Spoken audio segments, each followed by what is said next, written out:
Here's a quick look into today's episode. He cared. And like I told you, there's a lot behind that. It's a simple 2-word sentence, but it comes from an idea that my father shared with me when I was growing up. His company motto was nothing but the best. It's about your effort, and it's about what you expect of yourself. And then I kind of found out, hey, maybe my leadership style, the way I lead, because again, I'm not going to say that I don't lead. And I found that really drew me from the aspect to be able to be a thought leader, to work on these large problems.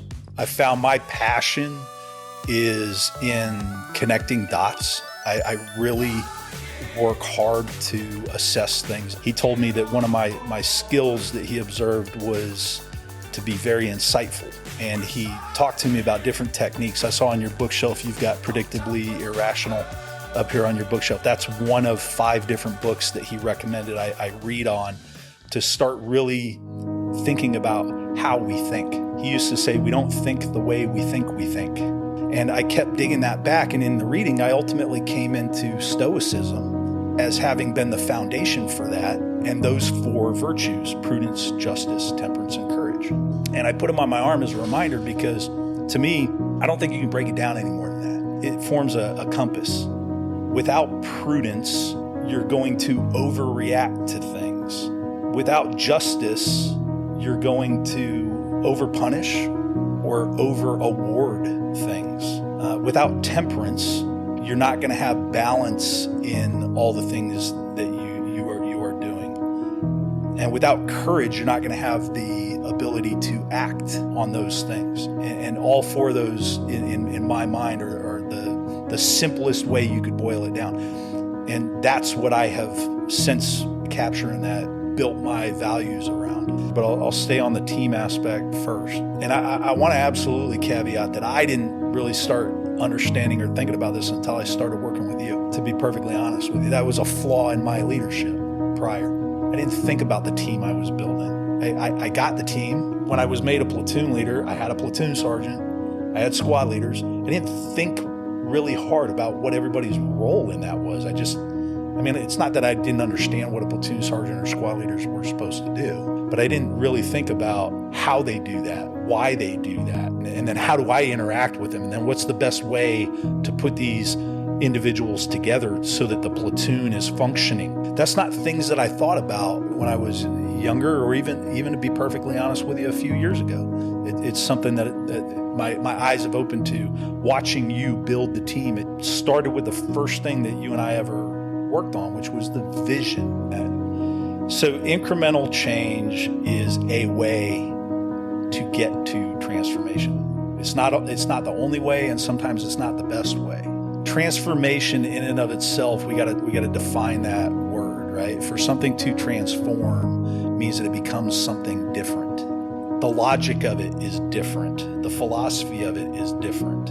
If you get to a point where the thing is still operating according to the same logic it always operated against, where if the philosophy of the organization isn't any different, then you haven't actually transformed. You might have changed, you might have optimized, you might have modernized, but you're still the same thing. You just might do the same thing better, maybe. So first off, if you're really trying to transform, that's where the leader's vision is most critical, because you got to have a firm vision of what it is you're becoming and why. Words matter. Don Snyder, he was a battalion commander in Vietnam. He was one of my professors at West Point. He had a huge impact on me. He wrote a lot of books about professionalism in the military. He really taught me words matter. Professional is the word that he chose to teach us, and to teach us that words matter. And you hear all the time people say, I'm a professional athlete. I'm a professional this, I'm a professional that. It's a gross distillation and misuse of the word, and it matters. Because first off, for something to be a profession, and I'm articulating what Don Snyder taught me, this is not Jared Wilson's opinion, nor is it a fact. It's Don Snyder's opinion that I believe in. A profession is something that society requires to function healthy. Clergy, lawyers, statesmen, military, not all of the military, but particular people in the military. Academics, why are those things that society requires? Well, doctors and lawyers are pretty clear.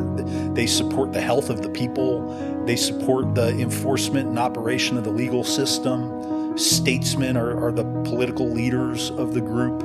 Academics are responsible as professionals because they manage the ideas that the population operates under. Military is a major part of protection of the society. Law enforcement is internal protection for the society. So there are certain things that are professions. And another thing about professions is that they self-regulate, and they have to. It goes back to the old comic book, Watchmen, and the question about who's watching the Watchmen.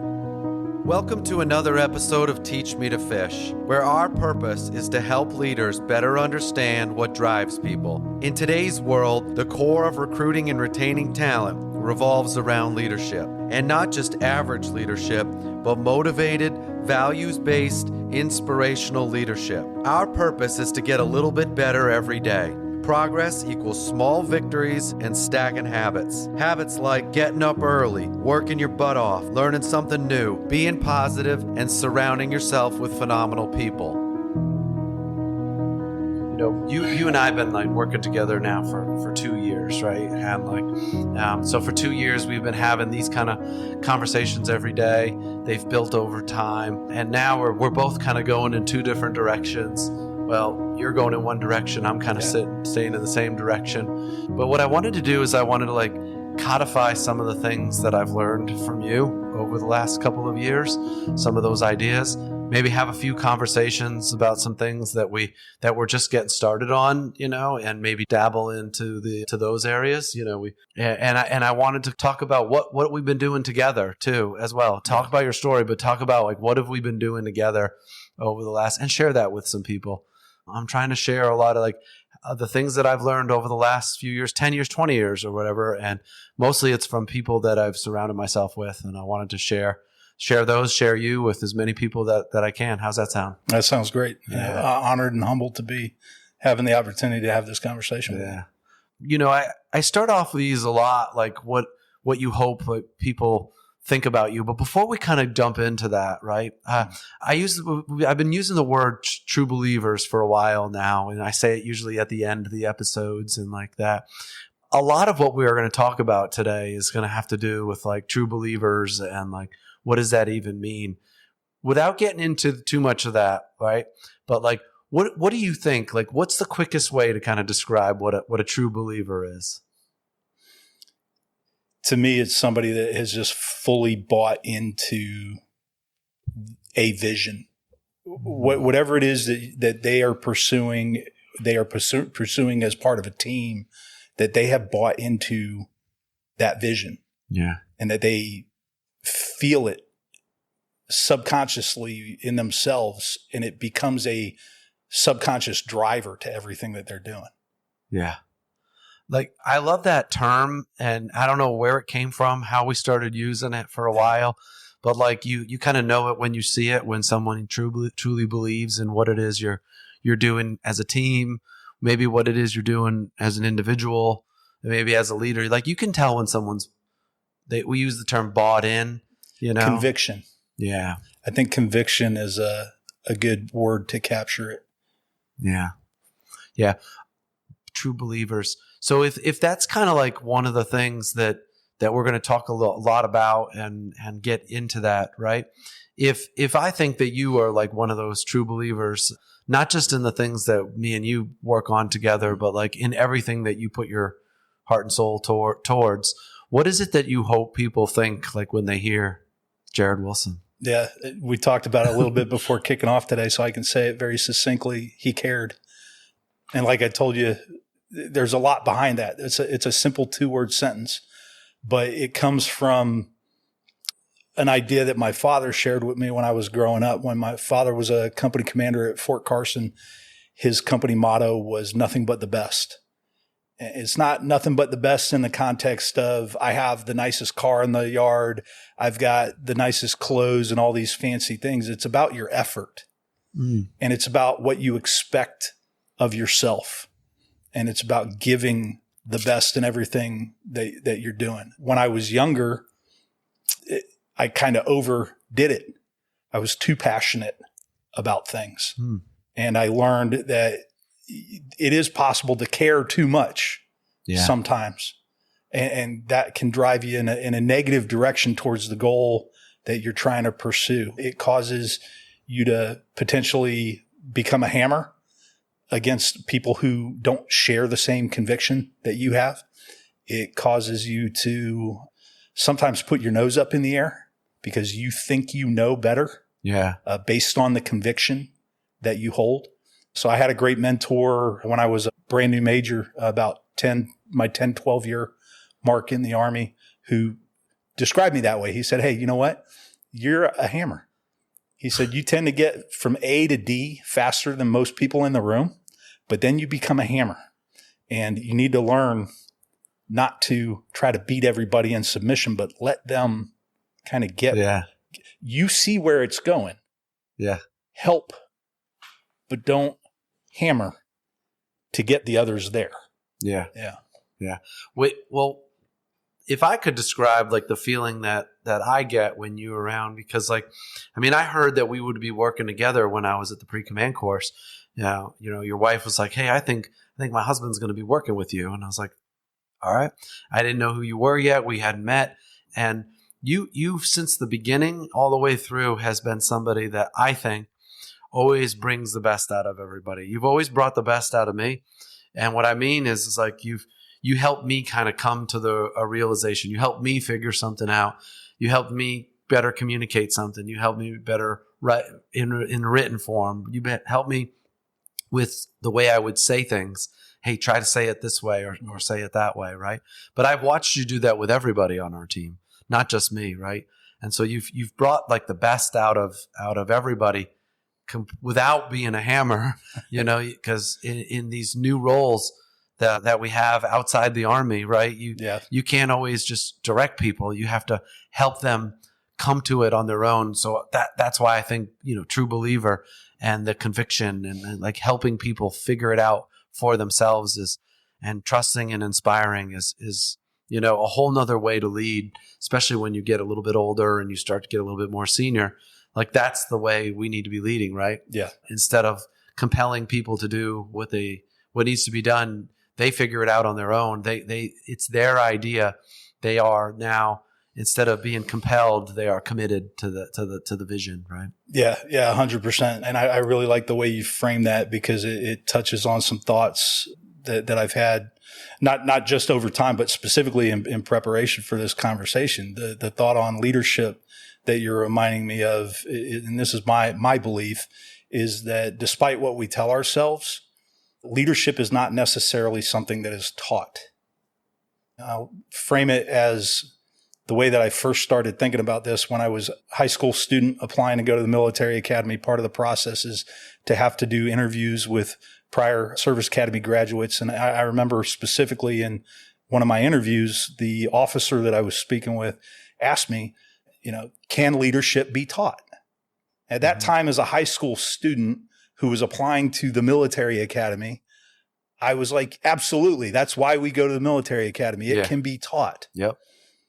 Where I'm at now at 48 years old is that, in fact, I think that some people are leaders. Some people are not. That leadership techniques, leadership lessons, leadership skills can be taught. Yeah. But I don't believe that you can make someone a leader, because to me, that aspect of someone being a leader is who they are. Yeah. And in that context of our relationship, one of the things I've found about myself, there's certain times where I think I've been a leader. I was a leader when I was a platoon leader in that small group. Yeah. I think I was good as a leader when I was a company commander. But then I found that when I got into, like you talk about, the larger levels where leadership is different, I found that I don't think I am necessarily a leader in that aspect. I found my skill set was more in helping leaders like yourself. Yeah. Shaping ideas, shaping how ideas are communicated, assessing and sharing the feedback on those assessments. I found my value to a team was not necessarily being the guy in charge, because too frequently I was a hammer, and that kind of disrupted the team. But I found that when I took myself out of that, I would naturally say, okay, well, I don't need to be the hammer because I'm not the boss. Yeah. But what I can deliver to this team is my ability to apply insight, to capture and simplify a complex idea, and to communicate and help shape the communication of that to others. So really kind of an advisor support role is where I found my niche later on. Yeah. You just said that all in about like 2 to 3 minutes, right? You were able to say that, but like that's probably 30 years of service in and around the Army, right? That kind of comes from everything that you just said. You know, there's times where you said like people needed to learn how to be a better leader when they were growing up. Then you have like staff time. You have people that are really good on staff. They struggle once they're in a leadership role, or vice versa. They're really good in a leadership role, but they really struggle, you know, on a staff, or they really struggle with kind of some of the administrative side, or doing the assessments, or better job with the articulating, you know, what the problem might be. And as we get older, we're able to kind of fix some of the things, the weaknesses that we have, strengthen some of our strengths even more so, and figure out what they are. But as you get a little bit older, you always have a team. You always have a team that you can you can grab people and to be focused their talents into their skills, into the areas that they're good at, right? And you can leverage people to help you in the areas where you're not so good. So if we could, what I'd like to do is like, you know, relatively quickly, by that I mean, you know, 5 or 10 minutes, like to go through like why did you join the Army in the first place? Kind of why you stayed, and then how did you get to, you know, the point at which you're at right now? Let's start off. You already kind of hinted towards it. You know, you gave up a few things, but like, why did you join the Army in the first place? The short answer that I'll expand on is that I had a romanticized vision of being a soldier when I was a young kid, and I pursued it. Yeah. That romanticized vision came from my father, who was a Vietnam vet, who I was very close to my entire life. To this day, I'm very close with my father. A big part of it was my parents getting divorced when I was young, and wanting to pursue that connection with my father. Yeah. So that drove me towards the military. I always had a vision of being a soldier. What drove me to become an officer ultimately was when my father was teaching at the history department right before he retired. He was in the history department at the military academy, and I had the opportunity to go live there as a kid in 6th and 7th grade. And when I was there, I went to the class of 1989's graduation. I saw the R-Day parades. I saw the cadets. And as a 6th grade kid, about 11 years old, I fell in love with all of the pageantry of it. And I told myself in 6th grade, I said, I'm going to be a cadet someday. Wow. But in the back of that, my dad was a military historian on top of his service. When he was enlisted, he was an infantryman, initially dropped out of college, volunteered to go to Vietnam in 1969. He was inspired by what was going on in the country around the time of the Kent State riots. And we come from a very patriotic family. Mm-hmm. So my dad said, hey, there's all this noise about what's going on in Vietnam. I'm going to go find out for myself what it's all about. Yeah. So he volunteered as an 11 Bravo with the AmeriCal division, which ironically the 196th Infantry was a part of the AmeriCal division, although he wasn't in the 196th. Kind of continuing on that thread, like I said, my father inspired me ultimately. I fell in love with the pageantry of the military academy. I grew up reading all his military history books, kind of like your book collection here on the wall. He had triplet. Yeah. And I read things like Prodigal Soldiers when I was a young kid. Then what really kept me going, I drank the Kool-Aid when I was a cadet. I drank everything about duty, honor, and country. And I felt responsibility. I'll summarize with a final statement of this. I went to high school after my dad retired. We moved to Sonoma County, California, and it was not a military town. Yeah. Nobody in that area was military connected. And I had teachers who were like, "Why do you want to do this?" I had friends that were like, what are you thinking? Yeah. And I remember having a conversation with a friend at lunch one day, and they said, "Why do you want to join the military?" And I said, "Because somebody has to do it." Yeah. And I think I can. And I think because I can, I have an obligation to. Yeah. So even as a high school kid, I had this sense of responsibility inside of all of the other things, the images of, heroism that young guys have when they grow up thinking about the military and things like that. I think about like being a believer, and it's hard to explain why, right? Because I've now heard a lot of different stories of why somebody joined the Army, to run away from something, or somebody was running towards something. But deep down inside, they believed in something, right? Yep. They believed that they needed something. They believed in, we use phrases like something bigger than myself, or like, right, because somebody's got to do it, right? But the bottom line is you believed that this was the right thing, to do, which is something that I think the military has, right? People believe in what it is they're doing, and it's hard for people to argue that. Like that's why I think so many people say things like, "Thank you for your service," and such, right? Because it's hard to argue that if you believe in what it is you're doing. I think a key thought that's coming to me as I'm listening to you relay that is, it's a lesson I learned when I went back to the military academy after company command, and I was teaching as an instructor in the Department of Military Instruction. Eventually I became the operations officer for cadet summer training. And I was looking at cadets, and I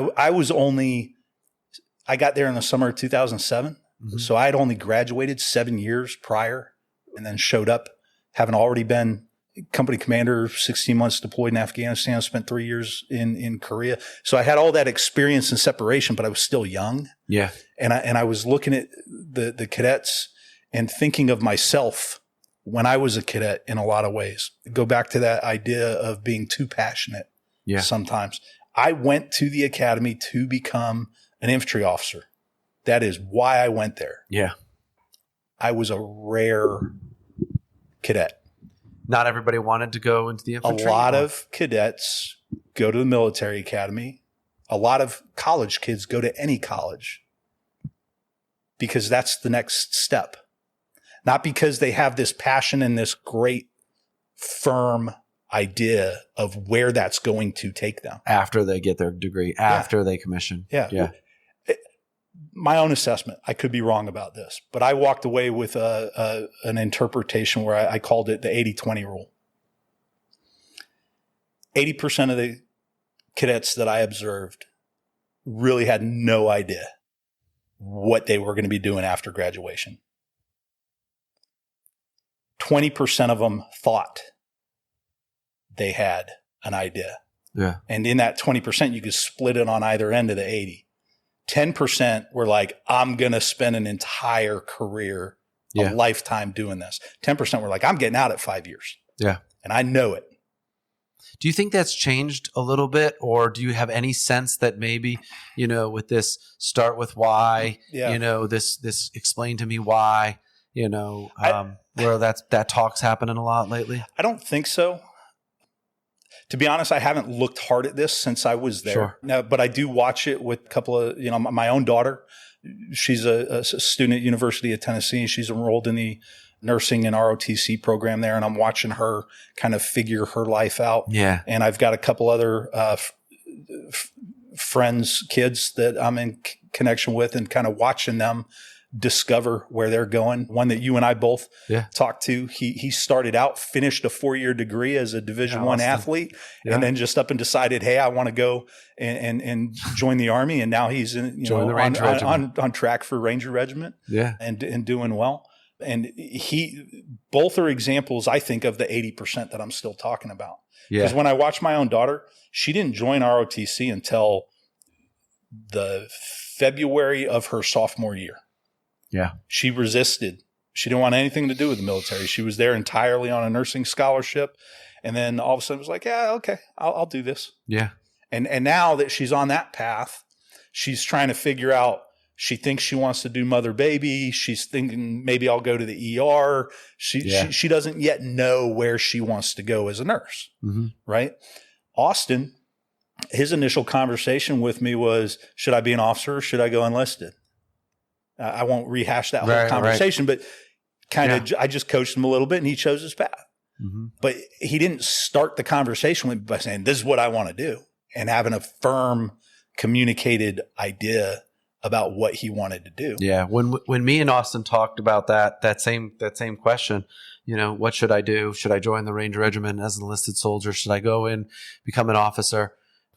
This dabbles into the, be as good as you possibly can at whatever you're being asked to do or whatever you want to do first. And I feel like those few years of being an enlisted soldier helped me focus absolutely on the most basic of basic things that we do as an infantryman, right? And I got to practice that for 5 years. And it helped me later on, I think, when I became an officer. It helped me later on when I became a dad, because I had already worked so hard on some of those basics. Yeah. So I wasn't learning how to be a dad, how to be a husband, how to be an officer, and how to do squad live fire all at the same time. Yeah. I had already figured out some of those things. And I think it's good as a young person to kind of figure some of those things out. I think this will be a funny story for me to share. It might be deep in a rabbit hole, but I'll share it anyway, because it's ironic as well. There's an example in here about how small the Army family and world is. So when I was a cadet, this influenced the way that I talked to Austin about it. When I was a cadet, like I said, I grew up, my dad was enlisted in Vietnam. My vision of the Vietnam War, if you think about all the movies that you've ever watched about Vietnam, how often do you see it from an officer's perspective? Right. It's almost never. You see it from the platoon level, the soldier's level. Yeah. Most often an infantry person. Exactly. So that was the idea that I had. And then all of a sudden I'm at West Point and I got to go to class. Yeah. I'm failing math. I had a 1.18 grade point average my first semester as a cadet, and I went to summer school. I had my academic instructor told me I was never going to make it. Right. Yeah. And I was like, what am I doing? I wanted to be in the Army. Right. Yeah. And I sat down. Here's the connection. I sat down with a guy that my dad was office mates with when he was a major in the history department, who later on, when this guy was a lieutenant colonel, was the deputy director of the Department of Military Instruction. His name's Hank Kiersey. And I went to go talk to Lieutenant Colonel Kiersey and said, hey, I'm thinking about quitting West Point. And he goes, okay, why? I said, well, I wanted to be in the Army. And he goes, well, look, I want to go do this. And he goes, okay. He goes, well, let's think about this for a second. Because if you leave West Point, you're not necessarily quitting if you leave West Point to go enlist, because you're still going in the Army. You're just going in to do a different thing because you realize that this isn't what you want to do. He said, but you need to think about this. And this shaped a lot of the way that I learned to be an officer later on. He said, you need to ask yourself, he says, do you want to own it and be responsible for it, or do you just want to execute it and do it? And I thought hard on that because nobody had ever framed it that way for That's me. the same way that Joe Votel said it to me when I was a sergeant and getting ready to go green and gold. Yeah. Thinking about it. He said, do you want to be the person that takes somebody else's plans and policies and makes them happen to perfection? Then you need to stay and be an NCO and continue to be a Star Major and stuff. Or do you want to be the person that makes the policies and makes the plans going forward? Then you need to become an officer. Yeah. That's a very similar way that he described that. It's not that bread and butter, but black and white, but yes. Yeah. Yeah. So, I mean, that's part of the way I framed the question when we talked to Austin. I said, do you want to own it, or do you just want to do it? Yeah. And it goes back to where we're talking about believers. Because I asked him, I said, close your eyes, visualize yourself in the Army, and what are you doing? He goes, and there's a guy that was a Division I athlete. He goes, I'm kicking indoors and blowing shit up. Yeah. I go, okay. I think you kind of answered your question right there about what you need to do, at least. And just because that's what you do, there's some people that stress. They think that they're making a decision for the rest of their life. 100%. And it's really just those first few years. Like anything can be modified slightly after a couple of years, to include your branch, to include your MOS, whether you're enlisted or an officer. And I've seen people enlisted become officers. Officers go back to being warrant officers and then fly helicopters. We've seen it all. Yeah. It's not always standard, but it is possible. Yeah. Yeah. I love that you framed it that way. It reminds me conversation I just had with my daughter within the last 2 days. She's doing this program called NSTP. I don't know what the acronym stands for, but it's a nursing requirement for ROTC cadets. It's kind of like cadet troop leader training, or CTLT, that ROTC and Academy cadets do. Okay. So she's at a hospital at Fort Polk right now, getting exposed to the life of a nurse in the Army. And she was like, hey, I'm going to get all this opportunity to do mother baby, which I told you that's kind of where she's leaning right now. And I said, okay, so that's cool. I'm not dissuading you from your interest and passion for mother baby right now. Yeah. But you don't have horse blinders on. Yeah. Keep your eyes open. When you're young, you have the whole world open to you. And the way I describe it to her is, imagine a river out in front of you and there's 1,000 bridges that you could go across. But once you pick a bridge, you're going to get to the other side and there's going to be another river. And instead of 1,000 bridges, you're going to have 100. And those 100 bridges are going to be based on the bridge that you chose to cross when there were 1,000. Yeah. So each time you cross a bridge, the number of bridges is going to get a little bit narrower. I like that. Right. And it doesn't mean that you can't change your path later on, or that you're off path, you're off path. It just means open your eyes. Yeah. And see all the options that are available to you and do your homework. Yeah. And then move forward. Yeah. Yeah. So I'll put a bow on it with connecting back to that 80-20 rule for a second. Cause I really think that the 80% are the ones that you want to target. Yeah. They're the ones you want to spend your most of your time with, because the ones that are in the 20% that think they're going to do something or think they're going to do something else, they've kind of put themselves in a way where most of them have to just kind of learn. Yeah. And either they stay on that path, because some of them do, or they don't, because many of them don't. Many of them go out and say, I know exactly what I'm doing. Yeah. And they get there and they're like, oh yeah. I want to talk about that. Like you said, you get on a path and then you make slight modifications, right? So the second half of your career, we go from infantry to another in a slightly different direction, right? Yeah. But this is where it's going to start. That second half of your career, I think, shaped who you became and who you are like right now. Mm. Talk about how the tough decision to go from infantry to what it is you're doing or you were doing. I was doing, yeah. Yeah. Talk a little bit about that. So what you're talking about was in 2016, after having only ever wanted to be an infantry officer, I decided to change late as a lieutenant colonel to functional area 59 or Army strategist. And the primary driver behind that was that after deployment in 2014, I came back, herniated a disc while I was serving as a Battalion S3 and Battalion XO with 2nd of the 506 Infantry. And I had severe sciatic pain, and it was causing me difficulty keeping up with what I expected of myself as an infantry officer. So I started having to think, what else can I do? Because this is not going away. I ended up having, long story short, I'll just say I had 2 back surgeries as a result of that herniated disc. I found that going to 59 worked for me for 2 reasons. One, we already kind of talked about, in that by the time I got to be a lieutenant colonel and I was looking at battalion command, I was like, because when I was a lieutenant, I was like, I got to go be a battalion commander. Yeah. Have to do that. I'm an infantry guy. That's where I'm going. Yeah. And then I kind of found out, hey, maybe my leadership style the way I lead, because again, I'm not going to say that I don't lead. There's ways as an FA-59 that I have led, but it's not being the head of troops necessarily, right? And I found that really drew me from the aspect to be able to be a thought leader, I think, to work on these large problems. I found my passion is in connecting dots. I really work hard to assess things. Again, I'll go back to that same mentor that told me I was a hammer.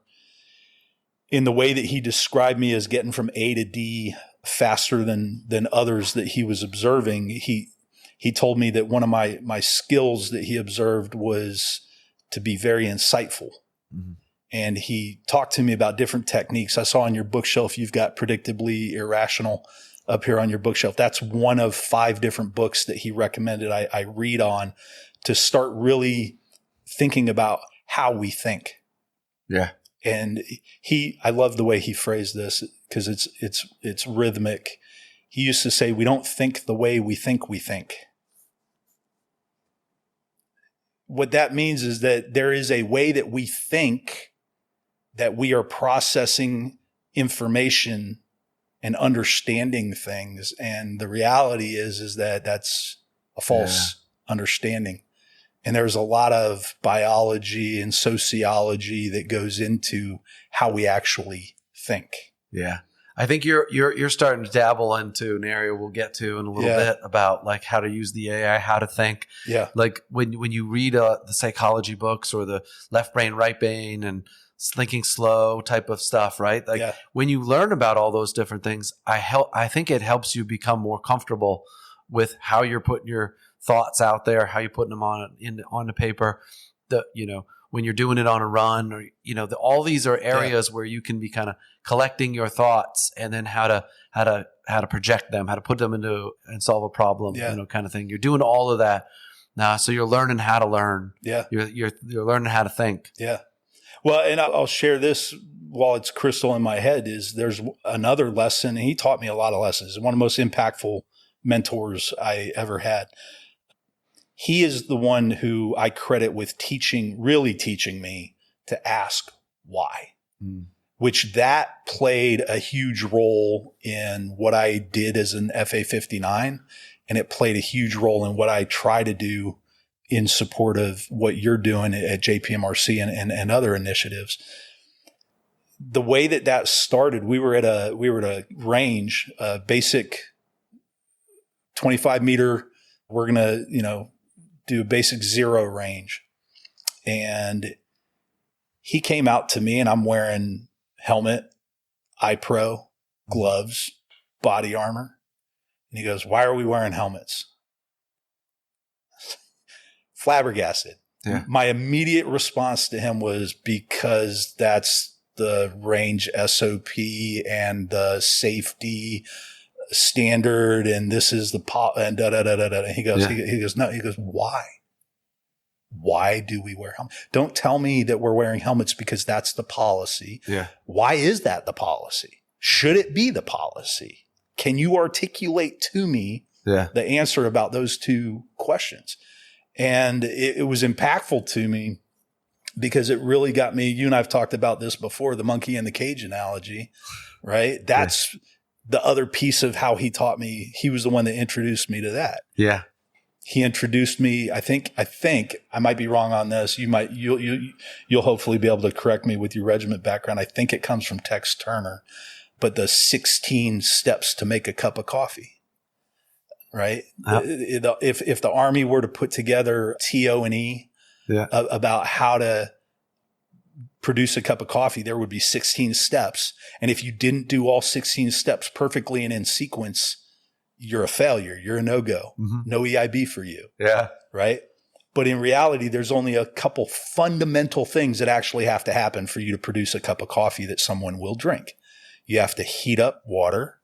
You have to filter the water over the coffee so that liquid coffee goes into the cup. You can't just throw the coffee grounds in the boiling water, dump that in a cup and expect it to be drunk. Right. Yeah. Right. So you gotta heat something. You gotta have a thing to filter, and you gotta pour the heated liquid over that item to get what you're getting. But you don't need 16 exact perfect steps. And it doesn't need to be, we've proved that it doesn't need to be done exactly the same way every time. And that feeds into how I tried to be a strategist and how I try. So always asking why and always looking for what actually matters. Yeah. What is fundamental to what we're doing? One last example on that, because you got it up here on the Daily Stoic with Ryan Holiday. I'll explain why I got this tattoo on my forearms. I went through a hard point in my life around 2012 to 2015, and I came out of that and I decided, and a lot of people disagree with this, but I decided to get these 4 Greek words tattooed on my left arm. And what they are is prudence, justice, temperance, and courage. Those 4 words come from the original Stoic virtues. Now, why did I go down to those 4 virtues? Well, I was sitting in leader development event. General Val, he was my brigade commander at 3rd Brigade, 101st. And we were doing one of these officer development events with 300 people in a room. And they had the old graybeards up talking to us about what our values are. Yeah. Right. And with 300 people in the room, estimating, they gave us a word sheet that had like 300 words on it. Think about how many different variations of a set of values you can come up with. 300 individuals choosing from 300 words about what they want to do. Yeah, I remember this practice. Right? Mm-hmm. I really started thinking from that experience. I was like, what are values? What are virtues? And so I started doing some reading. I went back into Thomas Aquinas, and I said, what were the original cardinal virtues of I'm Catholic. I was baptized Catholic as a cadet. And what were the original virtues of the Catholic Church? And I kept digging that back. And in the reading, I ultimately came into Stoicism as having been the foundation for that. And those 4 virtues: prudence, justice, temperance, and courage. And I put them on my arm as a reminder, because to me, I don't think you can break it down any more than that. Yeah. It forms a compass. Without prudence, you're going to overreact to things. Without justice, you're going to overpunish or over-award things. Without temperance, you're not going to have balance in all the things that you are doing. And without courage, you're not going to have the ability to act on those things. And all 4 of those, in my mind, are the simplest way you could boil it down. And that's what I have since kind of capturing that, built my values around. Yeah. That's like the second half of your career. And you start to, rather than say like, these are the things, these are my strengths and my weaknesses, these are the things that I do, maybe habits, maybe rituals, they become like a virtue. Whereas like there's many things that fall under a virtue, and the virtue is slightly different, depending on what it is you're doing. You're starting to get to this point in your life where, people use that phrase of, the way I do one thing is the way you do anything. Mm-hmm. And we used to believe that, right? Like that's the way it should be, right? Everything we do, we should be giving it everything we got. But as you get older, you realize like not everything deserves the same amount of attention, and not everything is the number one priority, right? Not everything should be done with that same level of pressure, and put that pressure on yourself. Sometimes it's okay to not put a ton of effort towards something. And everything you're saying there falls under the definition of applying prudence. Yeah. Right. Identifying what actually matters. What are your priorities? Yeah. When do you invest energy on something? When do you let the gas off? Yeah. Yeah. I was going to save this for later, but I feel like it applies to what you just said. And I've recently, and I've over the years, is how do we take some of the things that we've put so much effort towards in, I would say the military, but I would say in any of your business, right? Yeah. People at work, people in their career, they will put so much effort and invest so much time and energy at becoming really good at what it is that they do towards work. And I'd ask you, like, do you put that same level of energy towards yourself? Do you put that same level of energy towards your family? Yeah. You know, and we say, well, your battle rhythm and your PT maybe, for example. Yeah. Right. But as you get a little bit, you put it more towards your career, less towards your personal life. Yeah. Less towards your own PT. Well, I don't have time to do PT anymore because now I got to be in at 07. Yeah. Right. Or flip that and say, I do these things for my career, but I don't nearly put together that level of, you know, preparation and planning for my family. Yeah. Why not? You know, that's something I've been thinking about a lot lately. It's a great question. I mean, the word that's in my head listening to you is energy. Everybody's got varying levels of energy. I mean, sometimes we look at senior leaders that we've been around, whether they're military senior leaders or otherwise. You're like, where do they get all the energy for what they're doing? Some people have tons of energy. Some people don't for whatever reasons. But even with the volume of energy, you could look at the highest performing leaders that you've seen. And when you're seeing them in their role as the leader, just like you're talking about, you're seeing all that energy. How much energy is actually being applied to self-care? Yeah. How much energy is actually being applied to family? Mm-hmm. And I would argue that relationships. You could replace family with just relationships. Yeah. Your mom and your dad, your brother, your sister.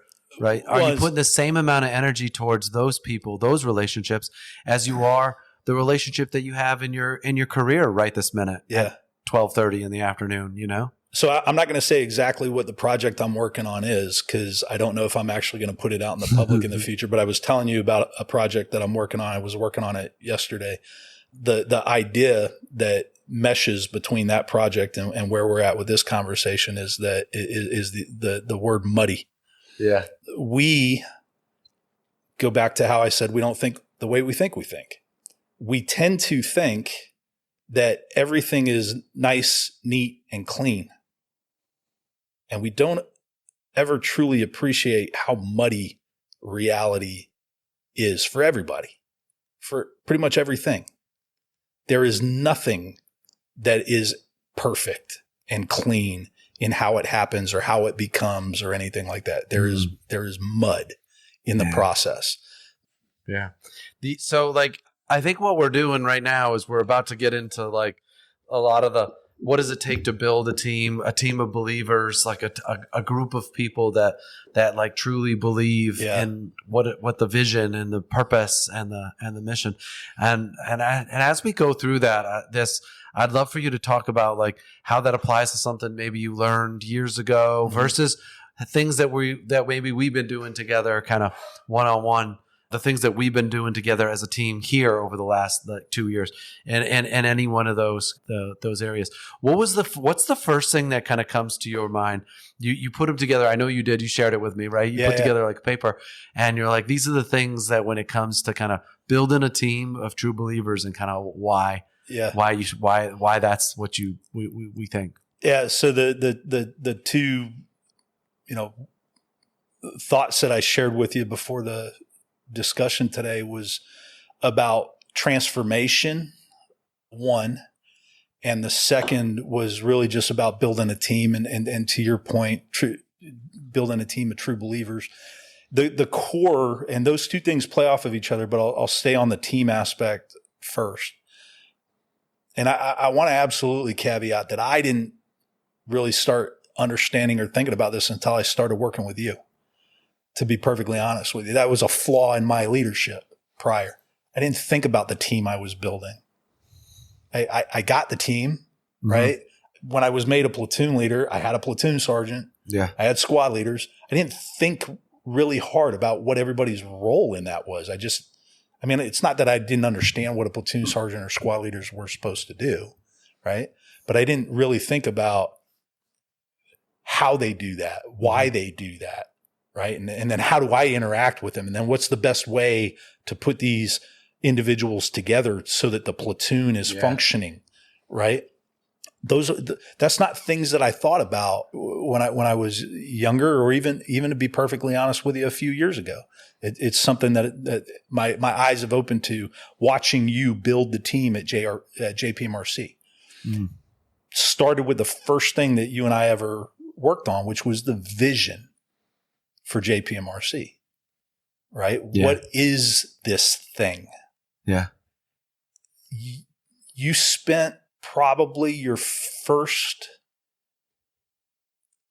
at least first 6 months. And there's still parts of it today. Yeah. Right? It's not a done deal. Yeah. But you really spent a hard 6 months at least shaping that vision, communicating that vision, getting people to understand that vision. Yeah. And similar to the example I gave of when I was a platoon leader and I just inherited my platoon sergeant, my squad leaders, you inherited a team, but you also put a very deliberate effort into understanding each person, working on trying to identify and understand their strengths and weaknesses.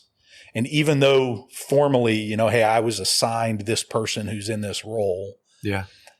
You understood what their strengths and weaknesses were and played off of it. And then also as a commander, platoon leaders don't have this luxury, but as a brigade commander, you have the luxury of kind of hiring, putting people in certain positions or moving them. Yeah. And you put a lot of effort into that. And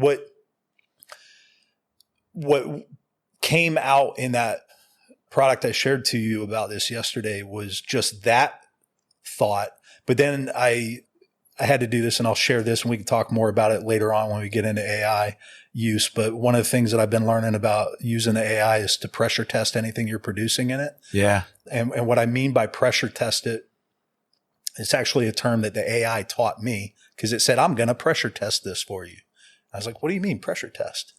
And what it means is it will actually check, because I actually prompted it in the way that it came back. I prompted it. I said, hey, I know that I'm not the first person who ever had this idea. Yeah.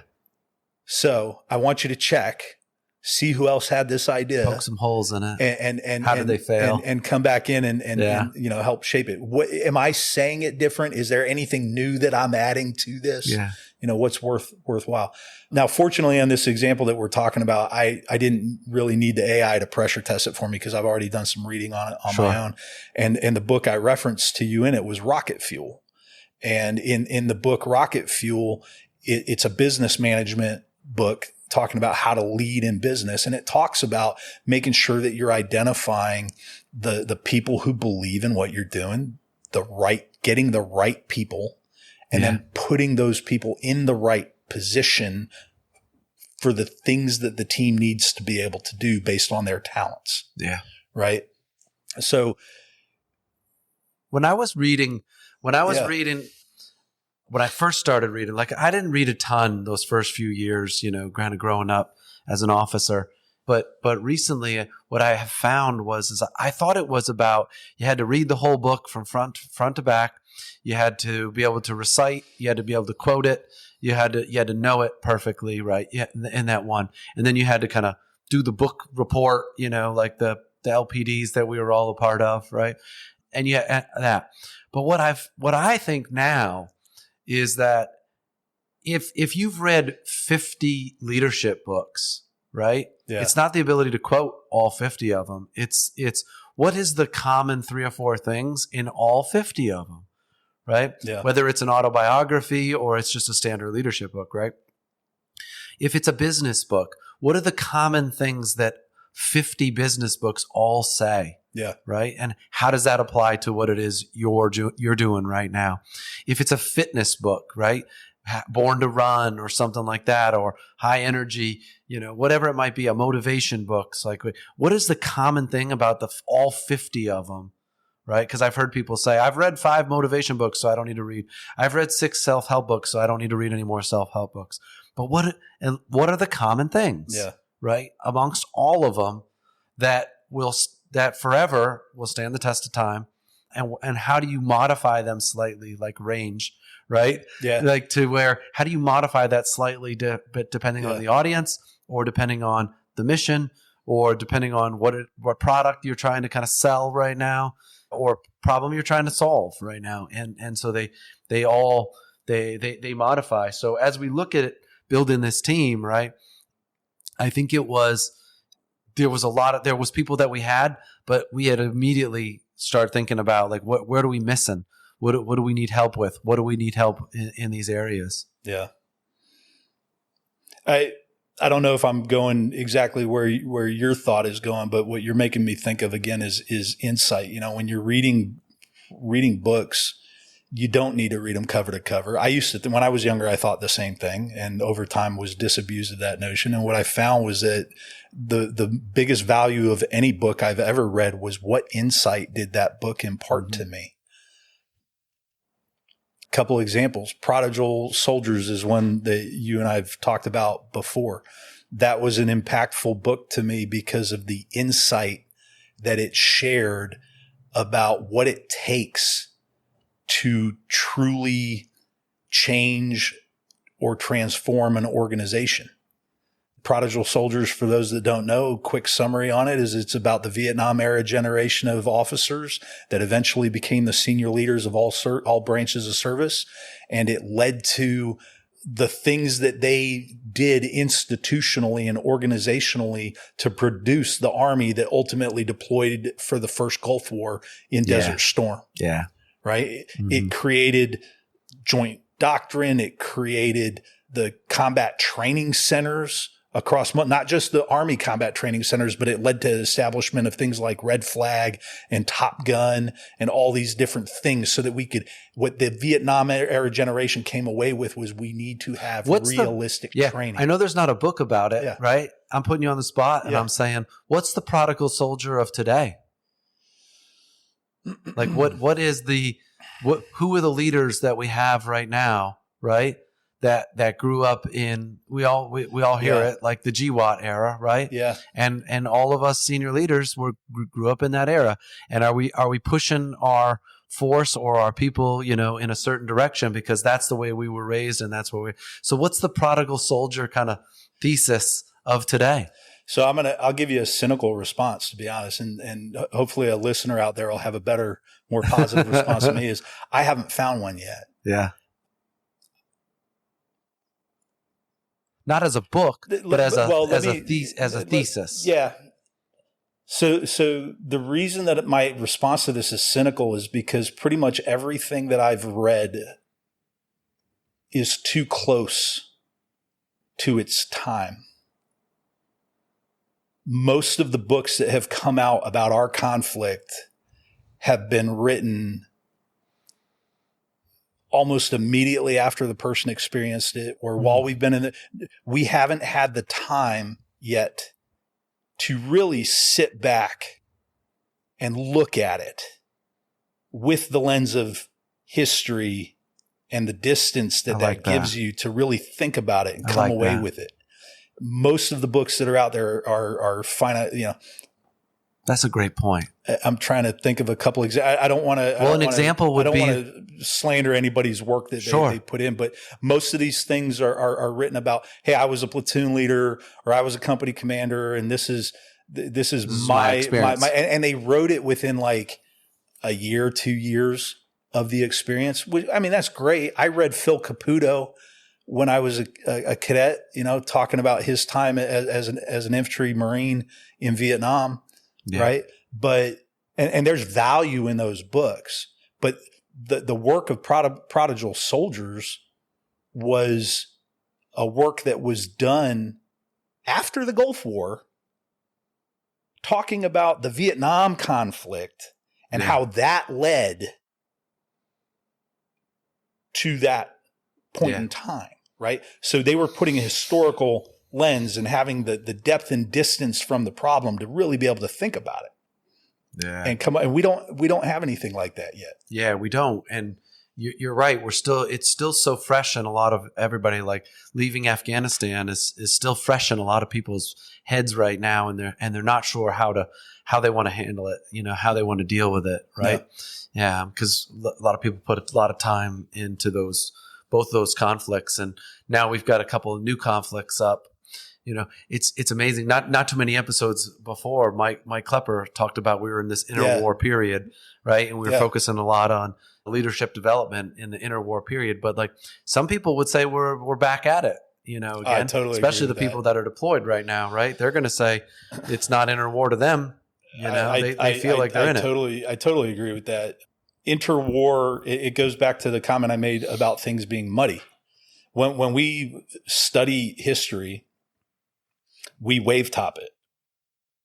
We look at the point. I'll give you a quick example of the way that the military academy teaches its basic. Now they've got some like niche advanced history courses and things like that. But the basic way that they teach military history is, 1776 happens, Bunker Hill, the campaign in Charlottesville, and the end of the revolution. And then they go on and they're like, okay, now we're going to talk about, there's a couple of these interwar events and Civil War. And they talk about the big battles, and they get to the end of the Civil War, and there's a little bit of discussion about the post-war reconciliation between the North and the South. And then they go to the next set of wars. But it's all the big wave tops. I had Mike Bell was the chancellor at the College of International Security Affairs where I went to grad school. And he had a course that really we looked at those two particular conflicts. We looked at the American Revolution and we looked at the Civil War. And the key thing was the appreciation and understanding that those were muddy. Yeah. You can't just start studying the American Revolution from the Declaration of Independence and then jump to Bunker Hill. You got to think about the fact that prior to the first shots being fired, there was 30 years of social turmoil that was going on where people were lynching each other. Yeah. There was all kinds of insurgent activity going on. It was messy. Yeah. But we don't think of things in that way. And go back to where we were at with Mike Klepper and talking about things right now. There's a lot of, and that's why we need the distance. Yeah. To actually have an effective study. I'm less interested in books that are coming out now about the war that we fought in than I would be. It'd be really interesting to see what somebody puts out 10, 20 years from now. Yeah. Looking back on it. Yeah. Or if you wrote a book now about from 20 years ago, I love thinking about how, my first 5 years in the Army, from 94 to 99, those 90s prior to 9/11 and how did that all, how did that shape like what happened in 9/11? Like what was happening in the 90s and how did that shape this, because I felt like in an interwar period, we were very, very much like in the 90s again. We were trying to figure out what our identity was. Where do we fit with politics? Where do we fit in this world? What do we think the next conflict might look like? A lot of people saying it'll never look like this. It'll never look like that. And then sure as heck it does, And then I look back with now having 2 children in the Army, right? And I look and I say, how much different is the things that they're training on today versus the things that Private E1 Leclair did in 94. It's not that much different. So 30 years, that can be a blip.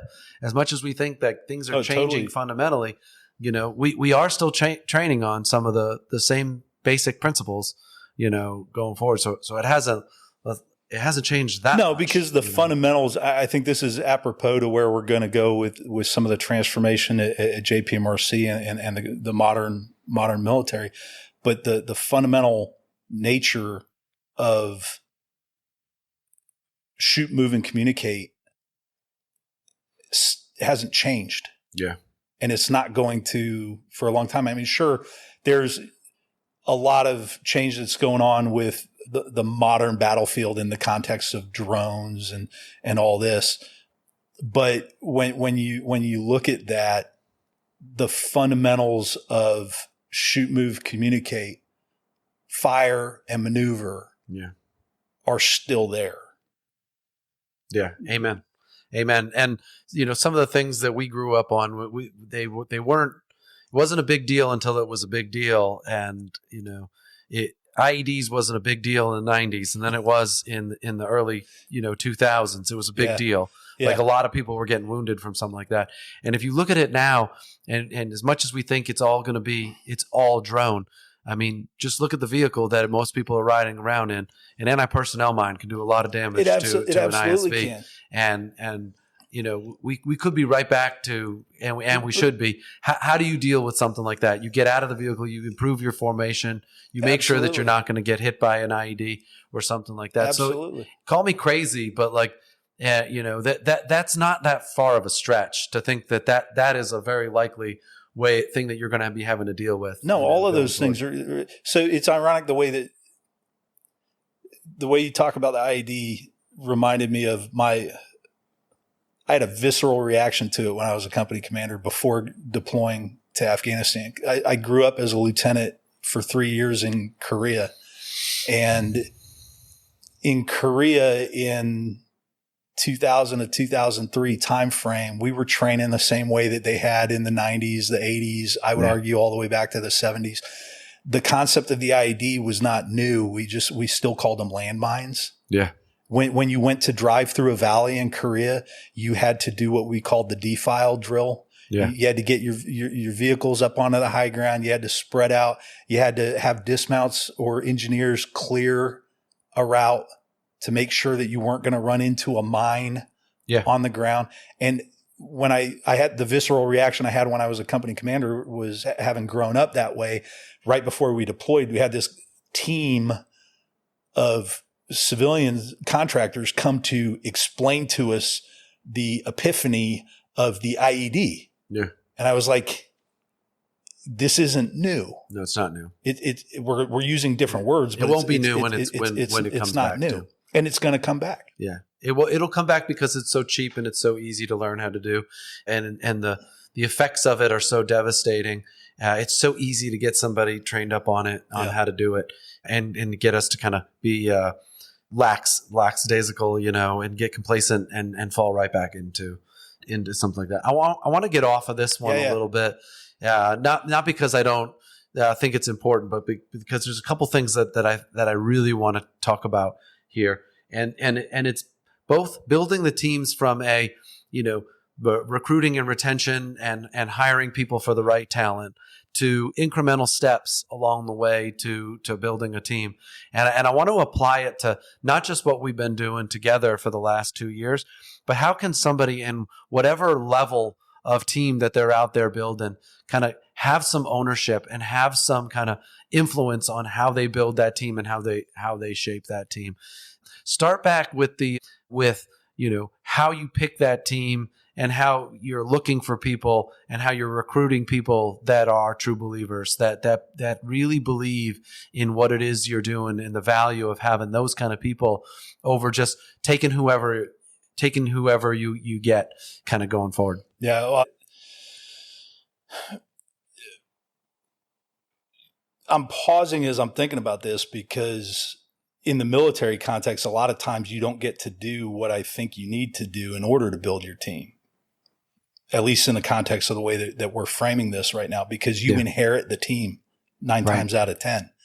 And when you inherit that team, you really have to work with what you got and conveying that vision, developing that true believer aspect is something that you've got to dedicate yourself to with the people that you've already, because you've got limited ability to be able to remove them. Again, platoon leaders don't really have any kind of hire or fire authority about what they're doing, right? Brigade commanders have limited hire and fire capability about what they're doing, right?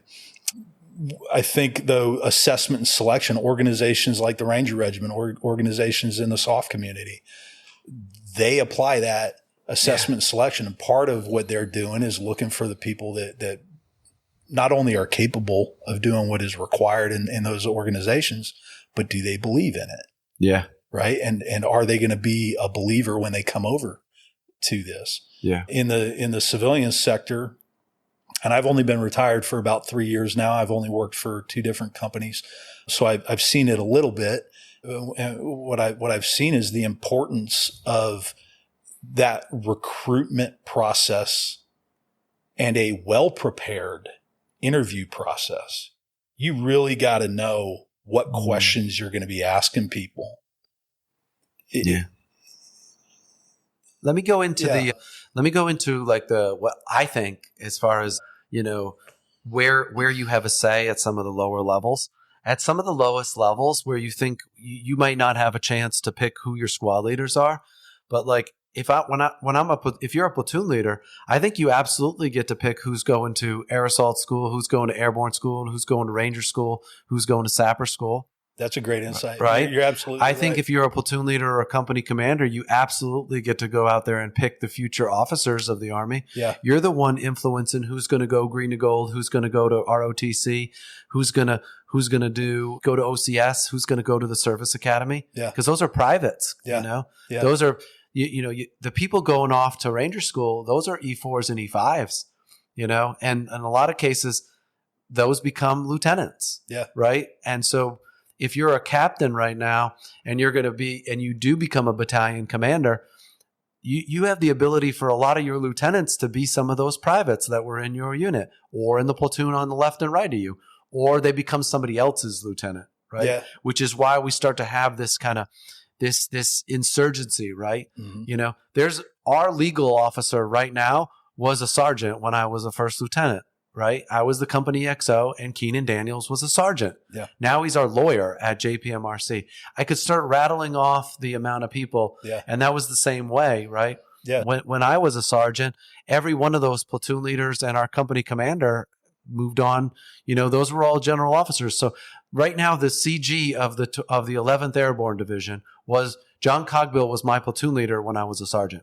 He helped influence me to go become an officer. Right. And so now you're like, well, how do you have a relationship, Matt, with the CG? He was our platoon leader. Right. Yeah. And it doesn't mean I look at him like that same way. I look at him as the commanding general and he looks at me as like the cog. Right. But that was identified a long time ago.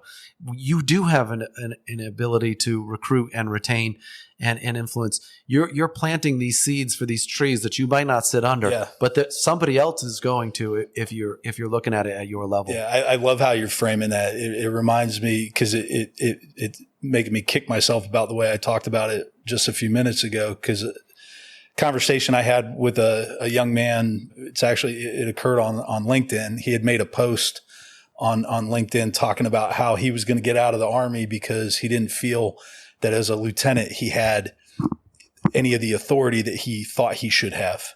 Mm-hmm. And he was basically conveying a very negative Nancy attitude about it because he just thought that he should be able to do more.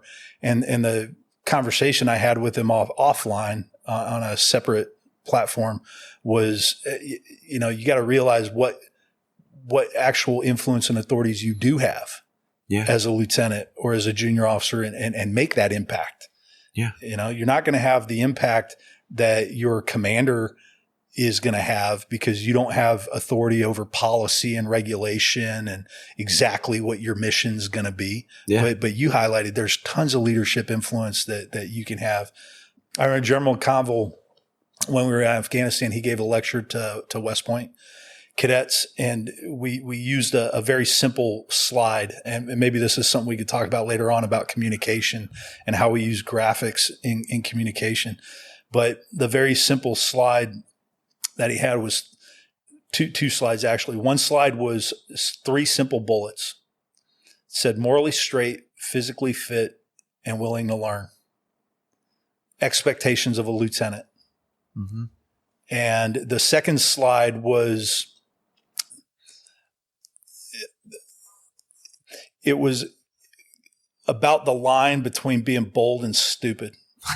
and the graphic was kind of like this from top to bottom. Yeah. I don't know if that's going to be on camera, but it was narrow at the top of the slide and the line got wider and went all the way to the corners at the bottom.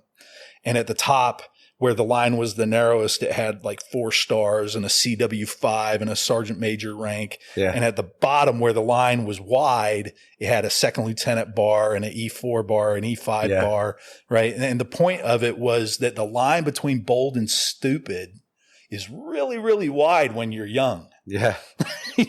And you got to be careful about how bold you're going to be doing something because you just don't have the experience, the judgment, or even the developed skills. And I think because it's so wide, like you have the greatest opportunity to make a ton of mistakes. Like you can make mistakes at those younger ages. Most of the time, nobody realizes you even made the mistake, as long as it's not immoral or unethical or illegal.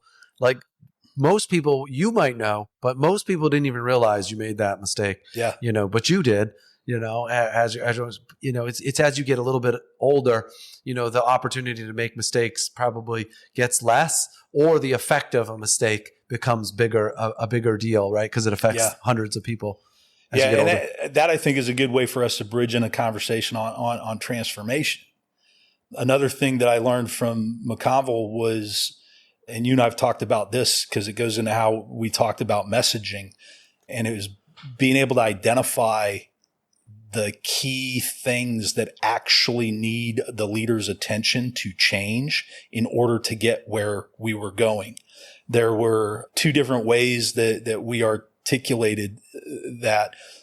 One was a product that kind of had an arrow saying, hey, from here where we are, straight line is where we're supposed to be going, right?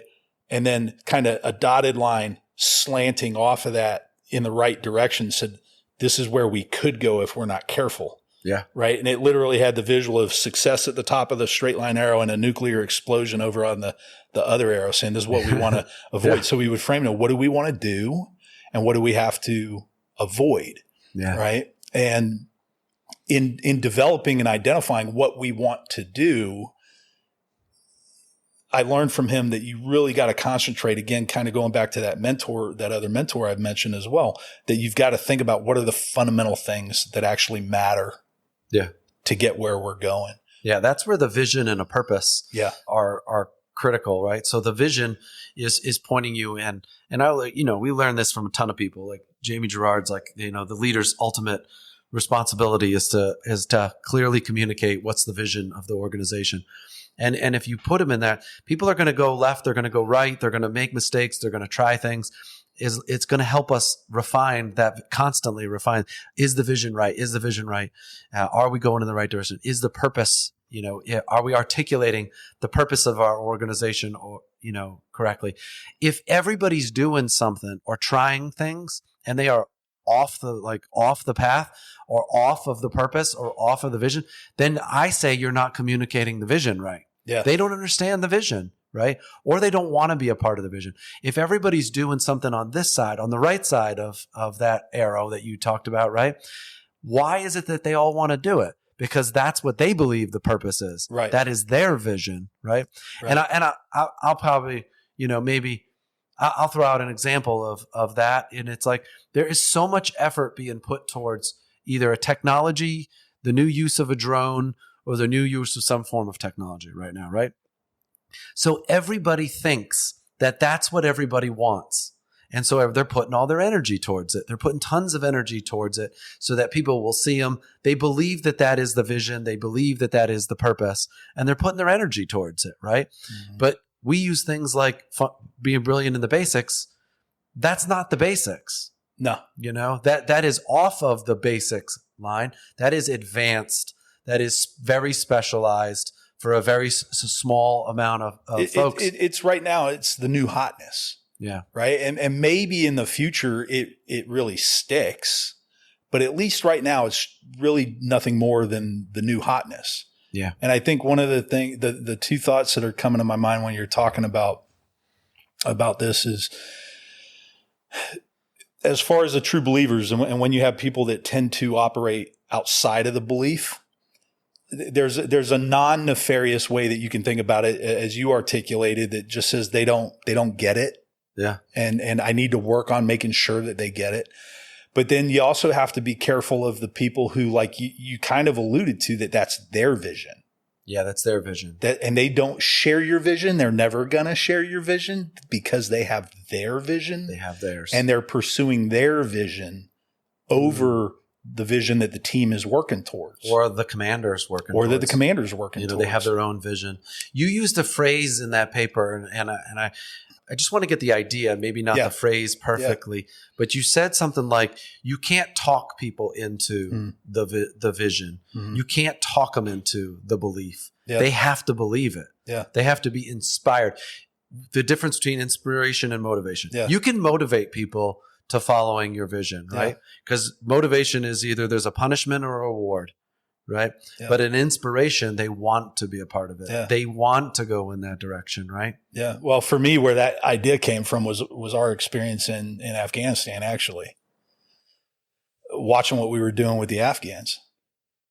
Is we would talk to them, tell them what we were trying to do, but did they really buy into it? I didn't believe it. I would argue they no. didn't believe in it at all. Yeah, and as I played with that idea from my personal observation of it over 36 months in Afghanistan, I went back and I'd been doing research and reading, and the kernel, the exact verbiage of what I ended up putting in that paper really comes from Mao and his work on revolution and what he was trying to accomplish in the Chinese Revolution. I'm going to paraphrase this because it's been a long time since I've read it, but essentially what he said is that you can't merely propagandize a population because your words are just words.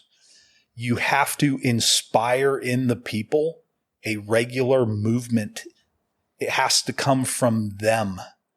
So when I think about all that context, let's take it out of, philosophical, sociological, geopolitics language. And I apply that to what we do, every day, trying to lead and operate the JPMRC, or what we do just kind of day to day. To develop that true believer, what the leader has to do is be able to communicate the idea in a way that somebody's going to take it, make it their own. But when they make it their own, just like we said, it can't be their own, and their own ideas is different. Yeah. They have to take your vision, understand your vision, and believe that they have to believe in it deep in their heart so it becomes their vision. Yeah. I think when with believing in your vision, you start off with a team that you didn't get to pick, right?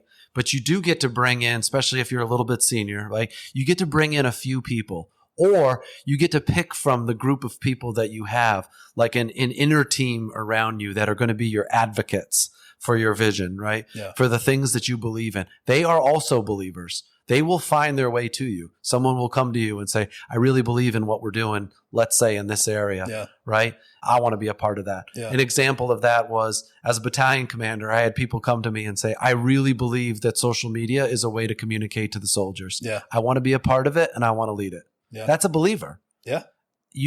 That person's got their left and right limits. Don't do this. Don't do that. Make sure that when you put pictures, people are, we don't have pictures of people with alcohol. We don't have pictures of people, significantly overweight. We don't have all these, these things. Make sure we're doing things that are showing the soldiers what we believe in, what our values and our things are, right? Yeah. That's an example of someone comes to you.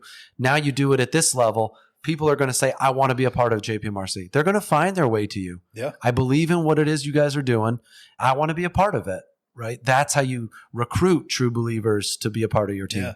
I want to add something that I hope that somebody listening to this doesn't think that we're trying to say that you have to make every single person a true believer.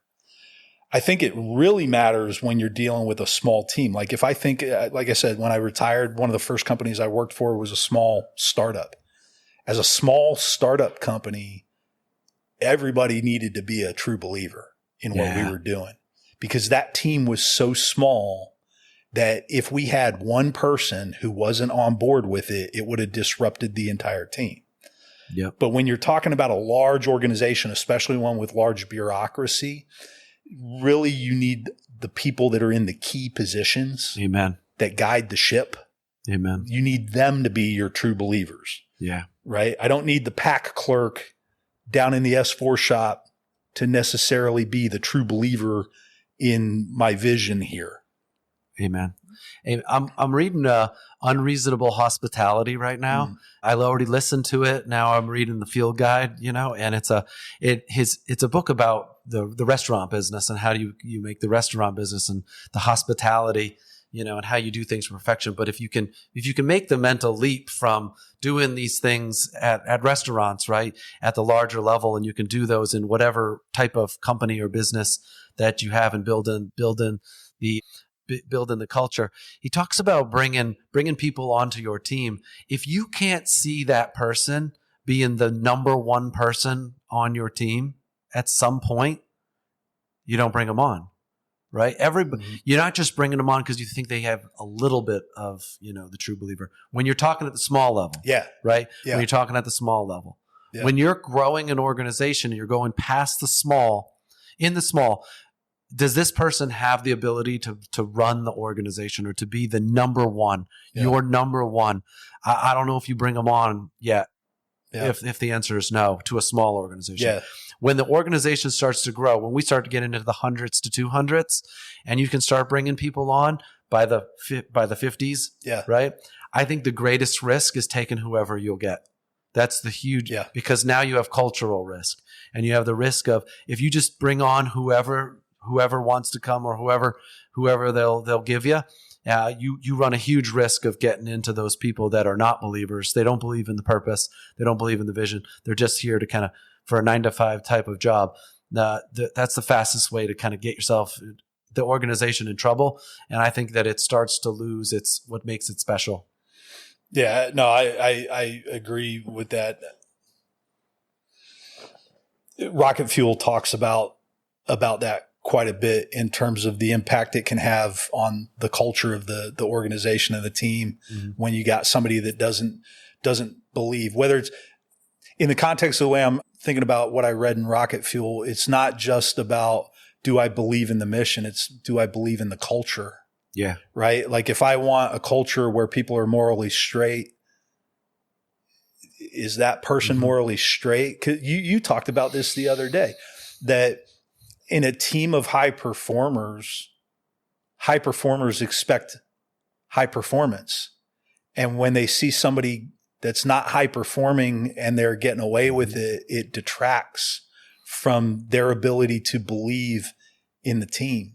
I was talking to somebody 2 days ago about post-Army opportunity, right? We did not talk about performance. We did not talk about expertise. The only thing we talked about was making sure that the people that they bring on are the right fit for the team. Because if they don't work well with the other people on the team, that is arguably the most important thing.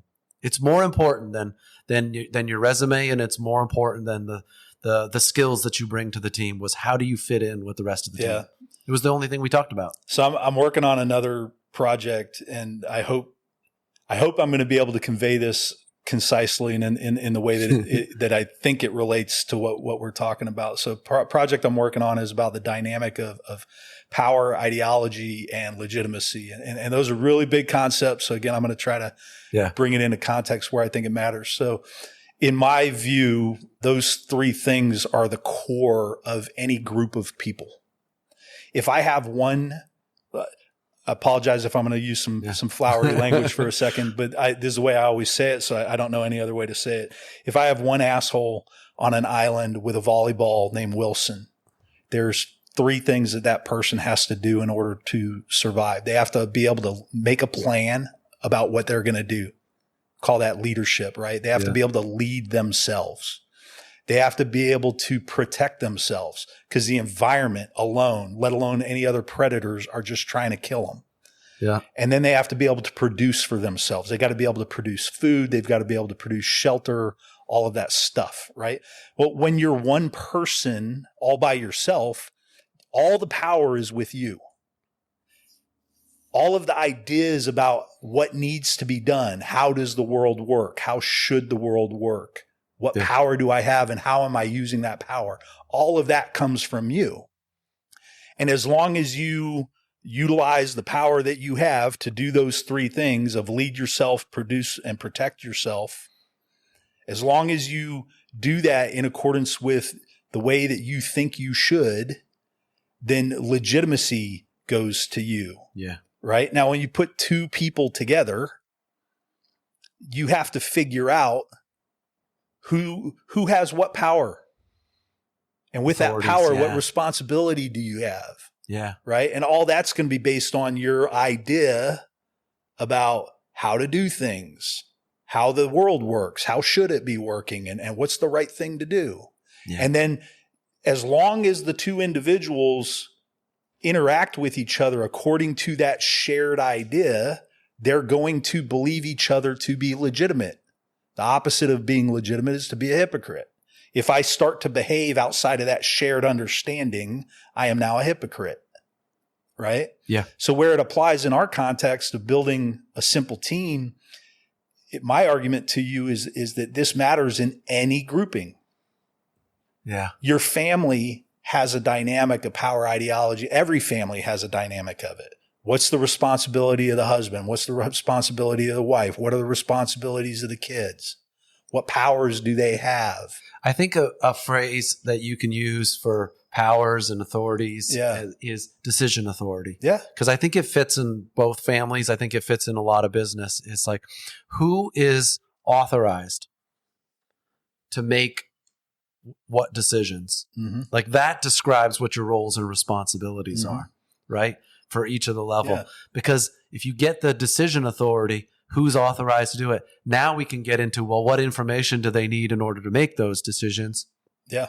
What systems and processes do we need in order to get that leader or that person those to be able to make those decisions, which then leads to the organizational structure of your team. And that goes into what you've been doing as the commander at JPMRC with building a culture, right? You're building that dynamic of who has what decision authorities. Mm-hmm. And it's based on, it's obviously bigger than decision authorities. There's behaviors. Right? How are we supposed to behave with one another? So there's the vision of what the organization is trying to do or to become, but there's also the vision of what is the organization supposed to be? How does this organization work? How should this organization work? What power do individuals in the organization have, and how do they use those powers? Yeah. Right? Yes. And then when you're building that team, if everybody has that shared understanding and everybody operates within that, then it's not hypocritical. It's legitimate, right? But when people in the organization start operating outside of that shared vision about what the organization is, how the organization should work, how it does work, and who does what, with what authority. That hits along the second thing that you talked about is, how do you make big transformation, right? It's through small incremental steps, little things each day. A lot of people are using the phrase, and it's catching on, of 1% better every day, picking small little things each day to get better, right? Incremental steps to describe this. Yeah, I'm really glad we're getting into this. I want to expand on that. So incremental change is a way to get to transformation. It's not the only way, and sometimes it's not the best way. Transformation in and of itself, we got to define that word, right? For something to transform means that it becomes something different. Mm-hmm. The logic of it is different. The philosophy of it is different. If you get to a point where the thing is still operating according to the same logic it always operated against, where if the philosophy of the organization isn't any different, then you haven't actually transformed. You might have changed. You modernized. You might have optimized. You might have modernized. Yes. Right? But you're still the same thing. You just might do the same thing better, maybe. Right? Yes. So first off, if you're really trying to transform, that's where the leader's vision is most critical, because you got to have a firm vision of what it is you're becoming and why. Wow. Yeah, we've been going through transformation and contact for about 1.5 years now. Yeah. But it's something's going to be fundamentally different. But in a lot of cases, it's not fundamentally different, nor was it intended to be fundamentally different. It was intended to be modernized. Correct. Optimized. Correct. Yeah. That's why we got it. So paper I started working on this morning, Words Matter. Don Snyder, he was a battalion commander in Vietnam. He was one of my professors at West Point, and he had a huge impact on me. He wrote a lot of books about professionalism in the military. And he really taught me words matter. Professional is the word that he chose to teach us that words matter. I mean, you hear all the time people say, I'm a professional athlete. I'm a professional this, I'm a professional that. It's a gross distillation and misuse of the word, and it matters. Because first off, for something to be a profession, and I'm articulating what Don Snyder taught me, this is not Jared Wilson's opinion, nor is it a fact. It's Don Snyder's opinion that I believe in. A profession is something that society requires to function healthy.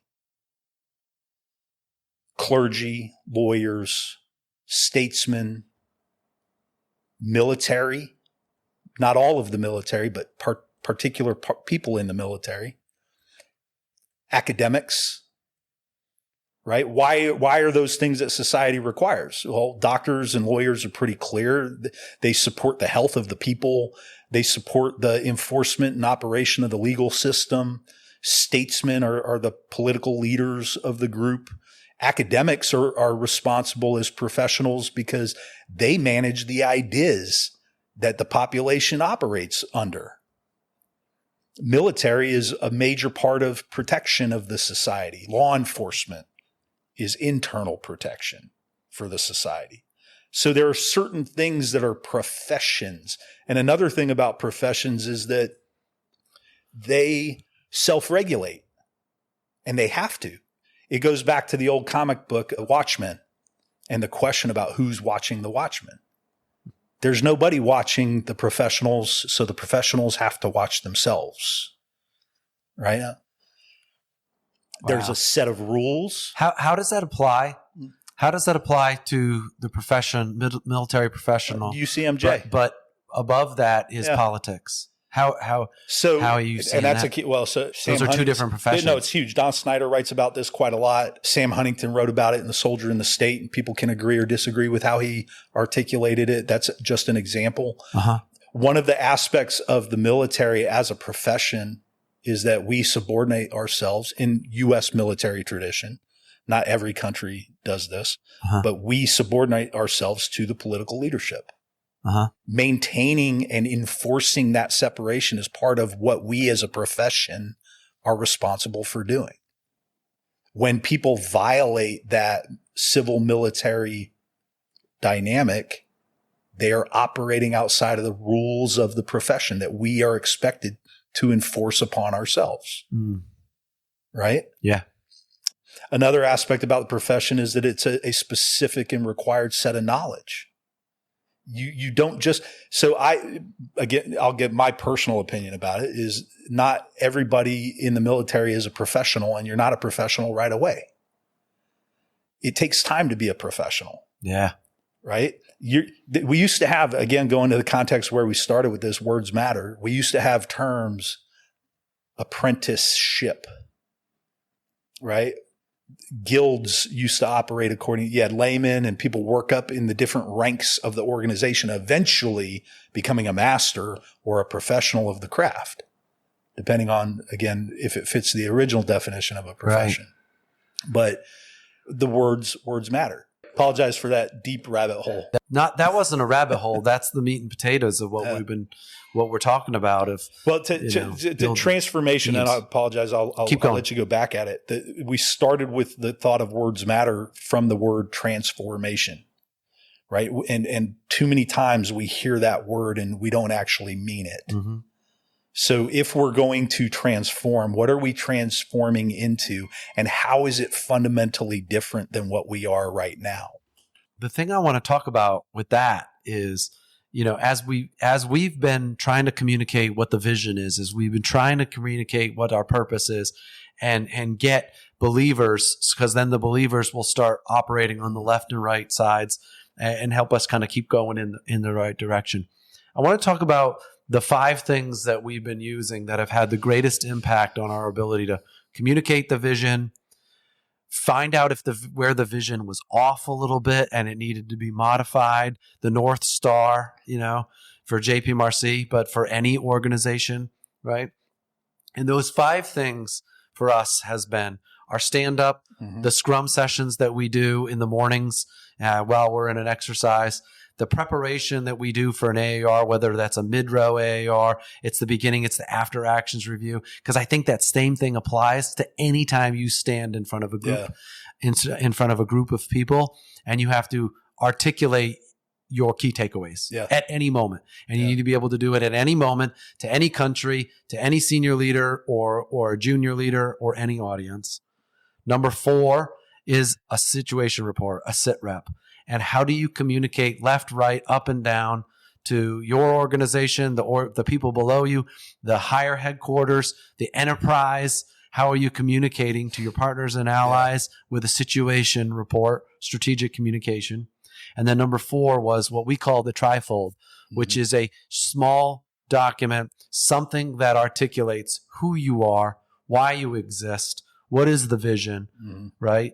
What is the purpose of your organization? How are you modernizing or optimizing your organization? And what's the return on investment for your product, for your service, for whatever it is that you provide? So those are kind of the big 5 that we've been using.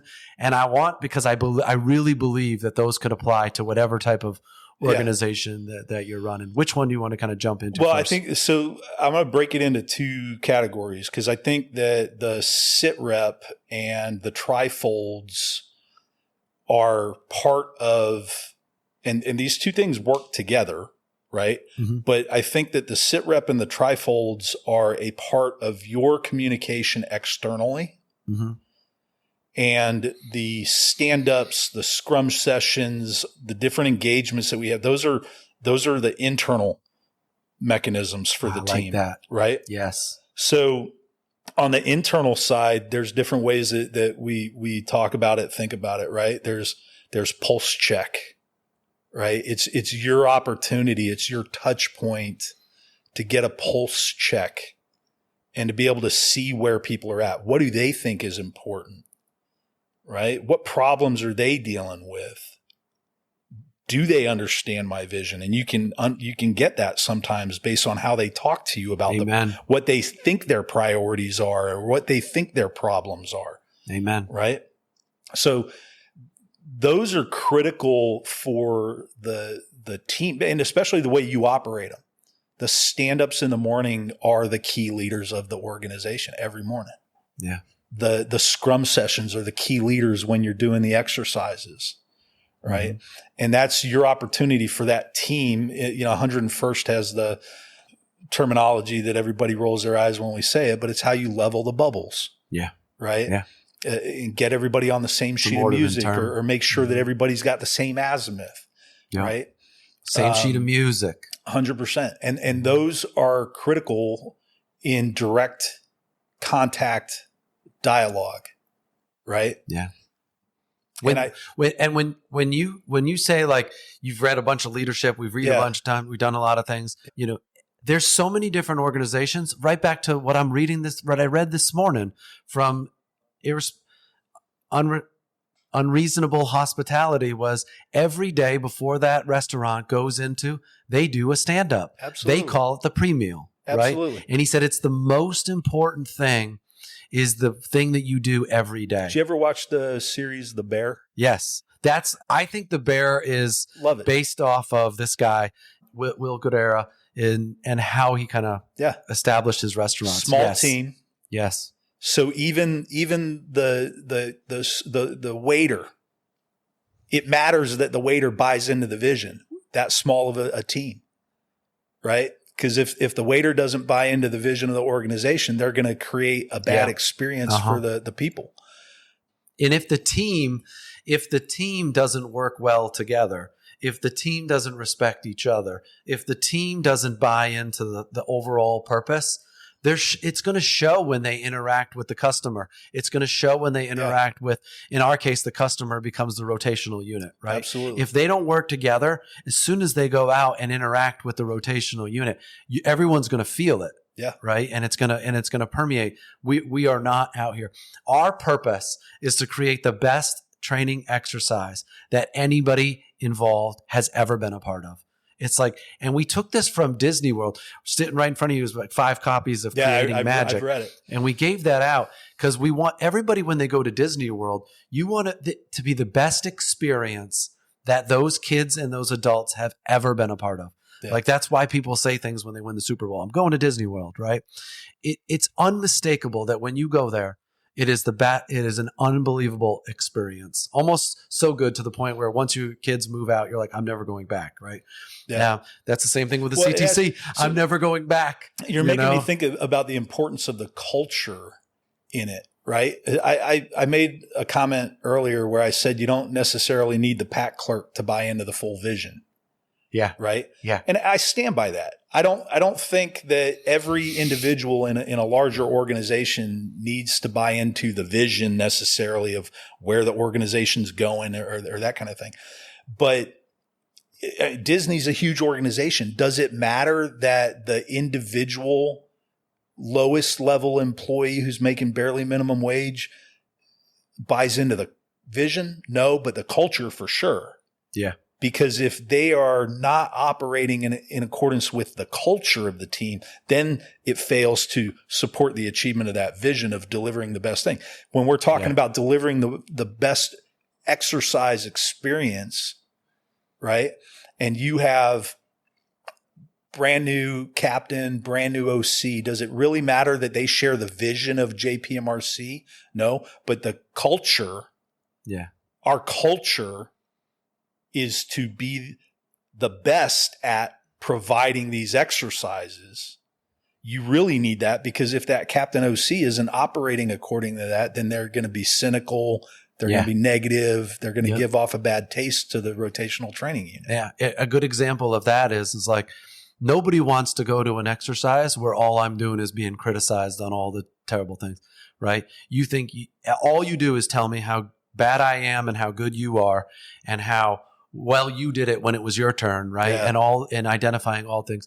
Like, we can get after improvement, right? And becoming better at it, what it is I do, without having that feeling of all you're going to do is criticize everything that I do out here. That's why it goes back to, we had that part where we were talking about the 16 steps to make a cup of coffee. Yeah.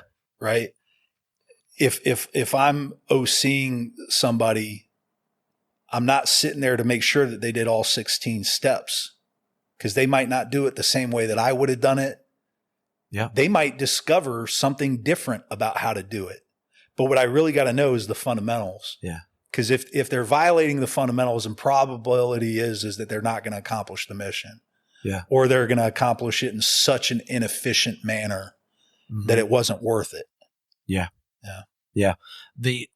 I like how you took those and you put them into kind of an internal and an external bucket, because the internal bucket, you're listening to what people have to say every day. So like the stand up, right? In the morning.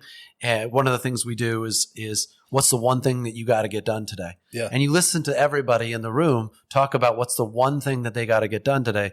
One, so you can see if is it in line with the North Star? Is it in line with the vision? Is it in line with our purpose? If it's once in a while, it's going to be off. Yeah. Right. But if it's consistently off, now we have to have a different conversation. Hey, why is the thing that you choose to bring up as the one thing you got to get done? It's consistently outside of our purpose and our vision, which is the greatest exercise that anybody's been a part of. Yeah. Maybe they fall into the money category, or maybe this person spends most of their time, in an area that's not fun. It's not sexy, and it's hard to say how that fits into, the overall vision. But if it's consistently off, we need to have a conversation. Yeah. We need to figure out why. In the Scrum sessions, right? That's an opportunity to find out, hey, what are you seeing out there that is different, right? Do I need to modify the way I articulate the vision? Do I need to modify the purpose? Is the mission statement, is the tasks, the OKRs, another one of our favorite terms, right? Objectives and key results. If people are working towards those objectives and key results, but they're having no bang for their buck, they're spending a ton of time working on these things, but it's really not getting us closer to the bigger purpose. That's an irresponsible amount of time, that we're putting towards something that doesn't matter that much. Yeah. Let me take that. Let's put that just to the side for 1 second, because I think that goes back into where we were talking about incremental change and transformation. And So we talked about the internal communication piece, right? That your pulse check and how your team gets crosstalk internal, and you're making sure that everybody's working under that shared vision, and you're identifying where people might be straying from it for whatever reason. The external communications, the sit reps, the trifolds, those are really, I think, your effective mechanism of highlighting what matters to two different audiences. The sit reps are, you're highlighting to your higher headquarters what matters, what's worth their attention about what's going on with your organization that supports their mission, right? Mm-hmm. And then the trifolds are really designed around helping anybody, because we've used them for all audiences, understand who we are, what we do, and what they benefit from what we do, mm-hmm. right? Right now we've got 3 trifolds. We've got the JPMRC trifold that talks about who we are. We've got the modernization. It's talking about what we are doing as a CTC to achieve the Army and the USERPAC commander and the CAT commander's vision and intent for modernizing the Combat Training Center, right? It's not talking about how we're modernizing warfare or how we're modernizing the rotational training unit. Yeah. It's talking about how we as a CTC have been modernizing to do that, to deliver the best training exercise that we can possibly deliver for everybody. The third one is that you started out calling it the return on investment. And essentially that's just communicating to everybody, what is the benefit? What's the bang for the buck out of this? Your value proposition. And I think that falls in line with what I was saying about, in general, the purpose of the external communication is highlighting what matters, because who we are, what we're doing, and what we offer to you, or you benefit from what we're doing. That's really all anybody cares about. Yeah. Right. You don't need Amen to that. You don't need to go too deep in the weeds on these things. And I think I listened to the conversation you had with General Clark, and I recall a part where you guys were kind of talking about sit reps, and I recall him saying something to the effect of, if you took the time, you as one of my subordinate leaders took the time to highlight this, it's worth my attention. Yeah. Right. Mm-hmm. But that's a two-way street. Some of the sit reps, you and I've talked about this, and this is not intended to poke anybody in the eye around, but there's other organizations across all kinds of different organizations where people think that a sit rep is something that they just need to vomit a bunch of information. This is everything we did. Yeah. Here's the laundry list of all the things, or let me highlight this so I can toot my own horn. Yeah. Right. So there's a two-way street in what General Clark was talking about. He as the leader owes it to you to pay attention to what you are showing him. Mm-hmm. If you took the time to show it to him. Yeah. But you as the subordinate owe it to him to make sure you're not wasting his time. Yeah. Believe that he's going to pay attention to what you tell him. Tell him what he needs to know. Tell him what he wants to know. Yeah. And I think that there's a lot of nuance to what you just said, right? When it comes to dealing with people versus it comes to dealing in a professional situation, right? I think they can be both summarized into, are you choosing to be interesting yourself, or are you choosing to be interested in what those people care about, right? So if you are interested in what another human is doing, they're gonna want you to be around, right? They're gonna want to talk to you. They're gonna want to share with you because you're interested in what is important to me. Wow. But if you're trying to be interesting, you come off as the person that's like showing off, tooting your own horn. You're trying to be interesting to other people. Yeah. Right. You're trying to say, hey, look at me. Look at what's interesting about what I'm doing. I want to be the other way around. I want to be interested in what's important to you. I want to figure out what's important to you, and how can we help you around here? Yeah. How can we help you in that area? That's what we're shooting for. There's a lot of nuance in everything we just said right there. Yeah, absolutely. The next couple things I want to make sure that we get to before we completely culminate, both us or whoever's listening, right? I want to get into a little bit of the AI and what you've been using. Yeah. I want to talk a little bit about how the systems and process that we've been talking about here, and how can we kind of make a little bit of a shift and use some of those things in our daily life and to have a better life as a whole, and then continuing along the theme of building teams that with true believers, is like how does all of this kind of show people who you are, so when they look at like do I think you could be a good part of a team that we're putting together? Yeah. And how you articulate that. Yeah. So, but to do that, we also got to kind of put a bow on what it is we have been talking about, which is like those 5 big things that we've been using for the last while, not just in this organization, but in others, of how do you communicate to your true believers? How do you communicate to your organization? How do you communicate to the people on your left and right, and how you're receiving, feedback kind of coming at you, so you can modify what it is you're doing on a daily basis, there. So at least in the way I'm thinking about this right now, I'll go back to the word conviction when we were talking about what it really means to hold a true belief, that you have a conviction of something. And I think the leader first has to have that conviction. I've told you before, another one of the lessons I learned from General McConville was about identifying those things that really, really matter and focusing on those. The way that he told it to me was that when you're at least in the Army, when you're in a leadership position, you're only going to be in that leadership position for a few years. Mm-hmm. And in that few year period of time, there's only really 3 to 5 things that you can actually focus your energy and have an impact on. If you're focusing on 20, 30 things, you're all over the place. Most of those things don't actually matter, and you're wasting energy and effort. So what I learned, not only from what he said, but by watching him, was how he stayed on the 3 to 5 things that he was focused on when he was a division commander. Yeah. And he constant and consistently enforced those and communicated those and built that shared understanding with his subordinate leaders. Yeah. And that's something I think that you've done inside of the morning stand-ups, inside of the scrum sessions. And a way that we've captured that, go back to the sit rep and the external communication. You've told the leadership, hey, this is what we're focused on. This is what we're doing. And we've put our sit reps together by keeping it as a running estimate over a 2-year period, where you can read that entire thing and see the consistency of the focus. The priorities really haven't changed, right? In one sit rep, we're maybe talking about this, and another sit rep, we're maybe talking about that. But the this and that are part of those fundamental things that you've been focused on since you developed your vision for the organization, and it's stuck to that.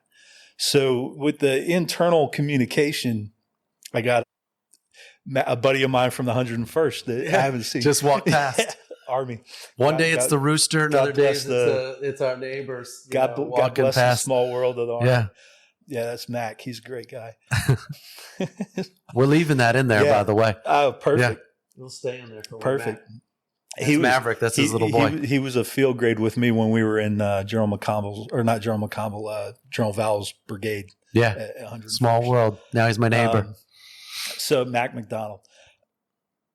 Yeah, the consistency of, one, taking the time at the beginning to develop your vision and own that vision as a conviction, and then the way in which you've operated routinely, sustained over time through the different touch points that you have. And everybody's touch points are going to be different. Our touch points, again, have been the stand-up, the scrum session, the weekly battle rhythm meetings.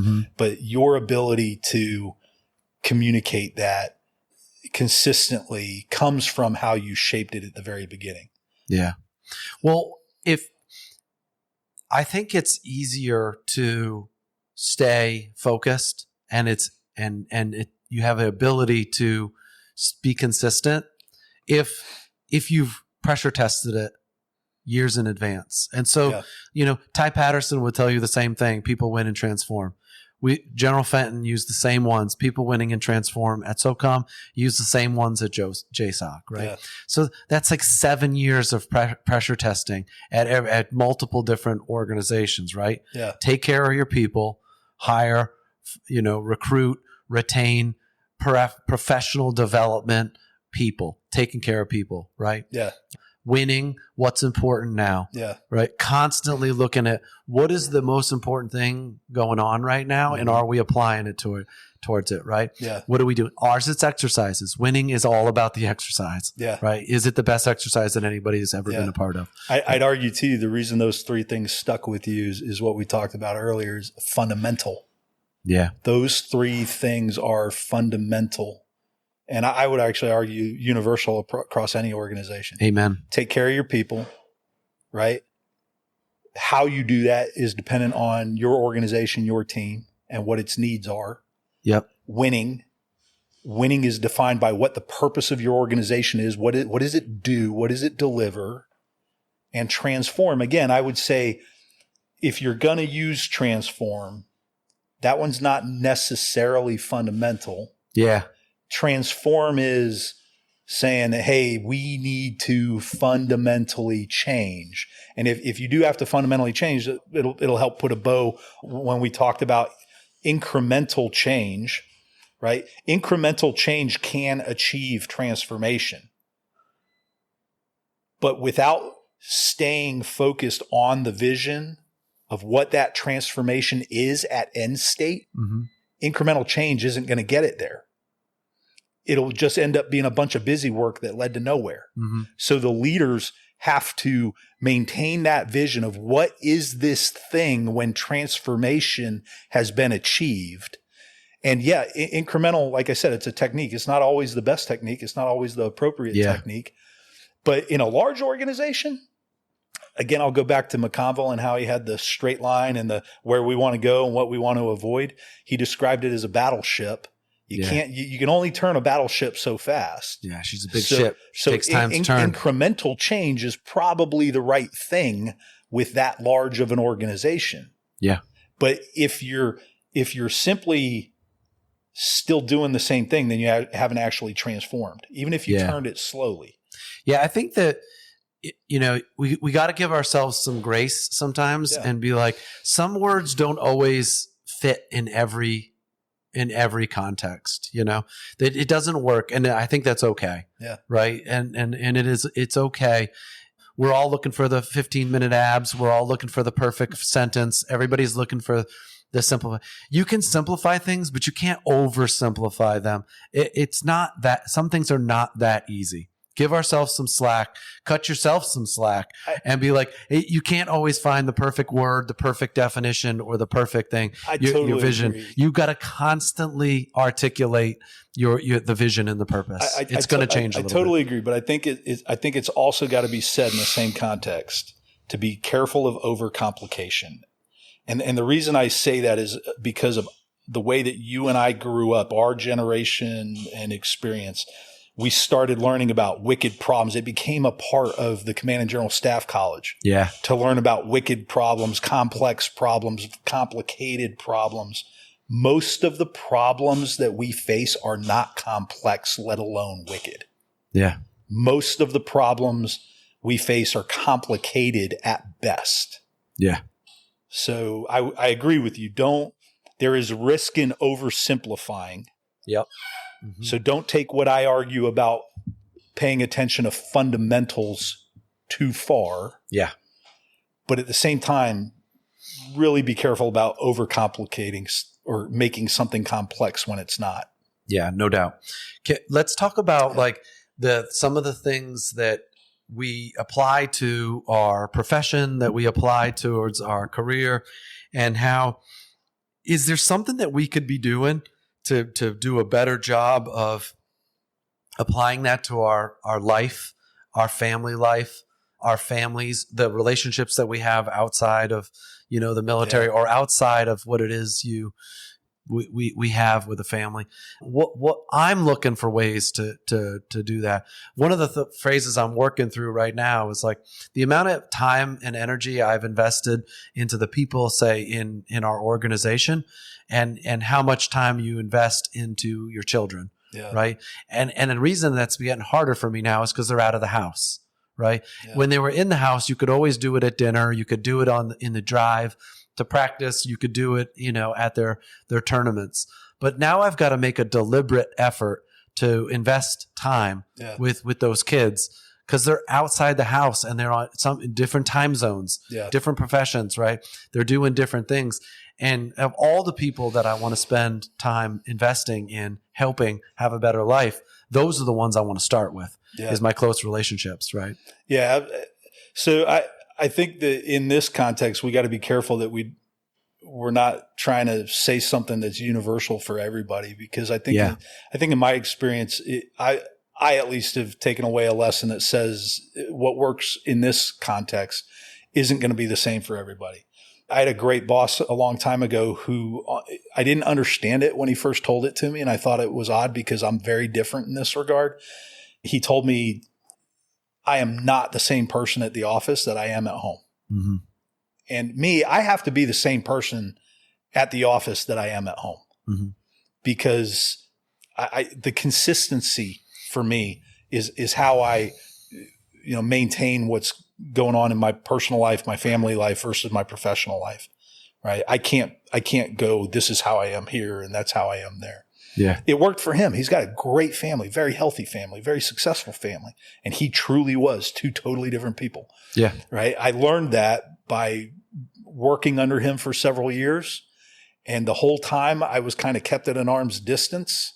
Yeah. And then later on in life, because the Army is such a small community, we bumped into each other. I wasn't working for him.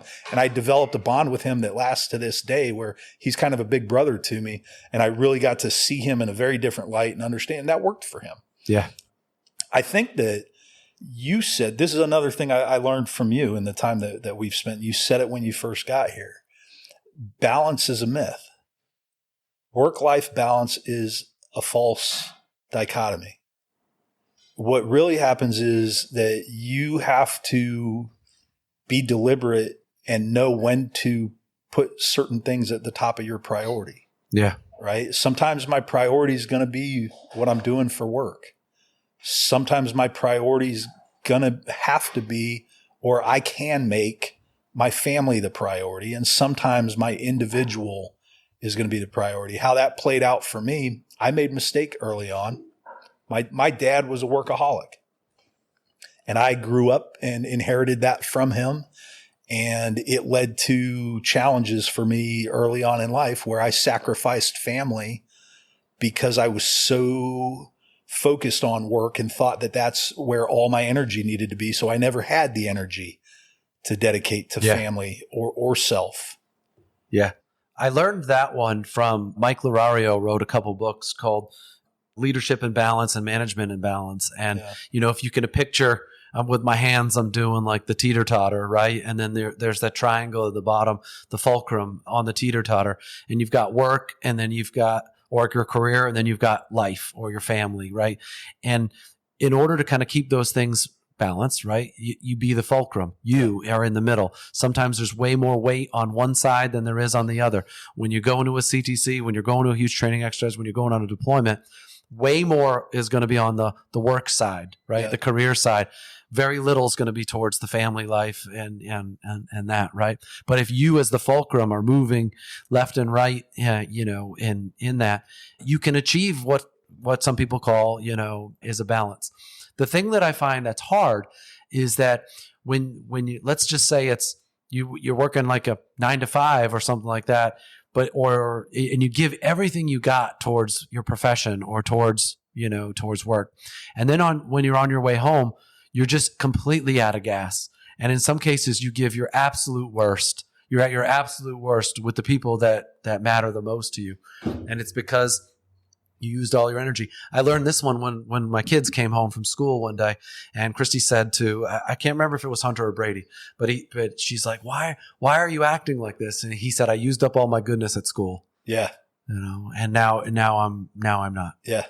So if the kids are going through it, if we're going through it, it's just a challenge. It's out there. But now that we recognize it in each other, I think we can have some grace with our partners, with our spouse, right? Yeah. And say, hey, if you had a long day, you're probably spent at this point, and I know I'm probably not getting your absolute best at this moment. I think it's at least in my mind right now, I'm putting it together with what I would say is the myth of multitasking.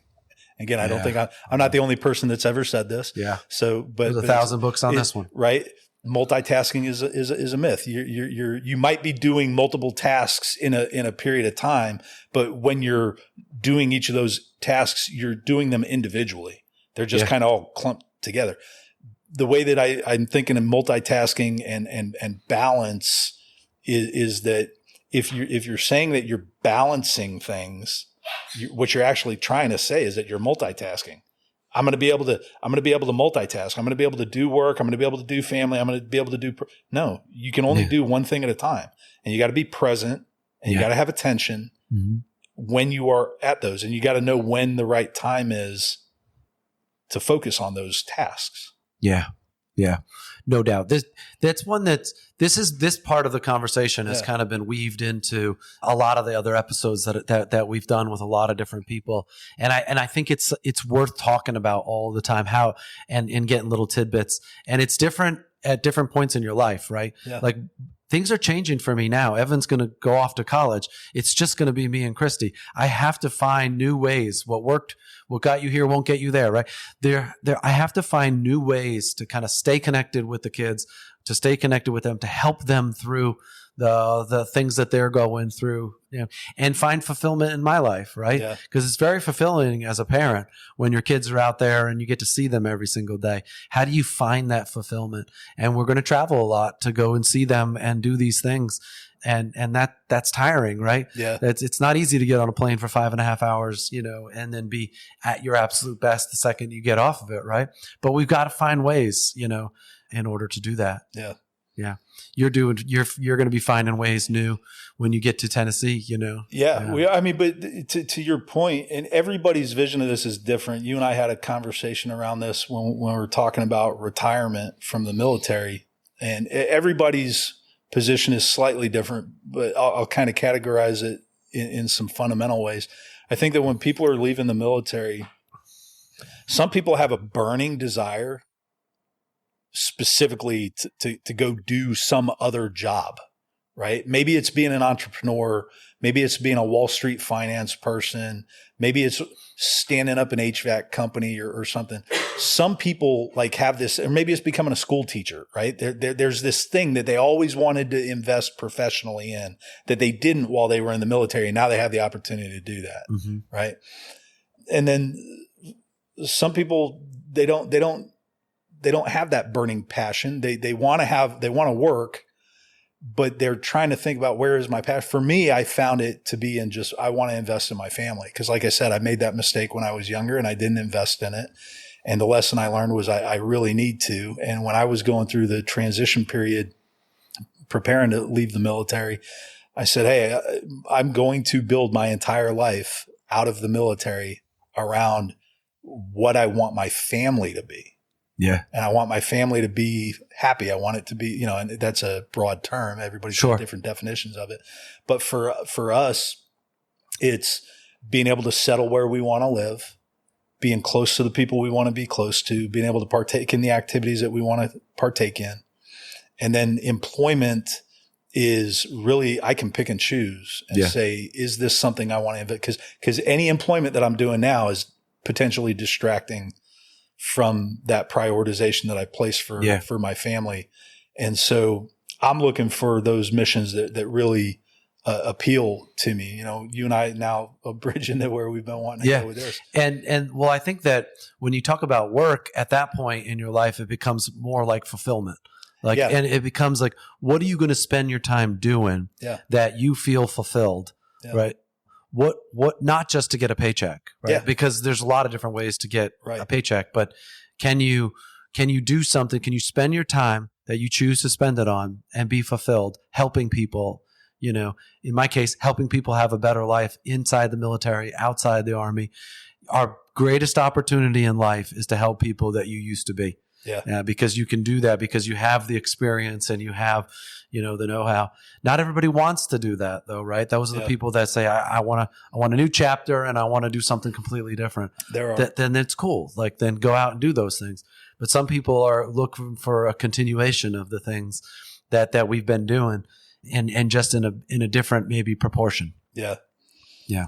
Yeah. I really found, I've been blessed, at least so far, that what I've done since I retired, the two companies I've worked for both support the warfighter.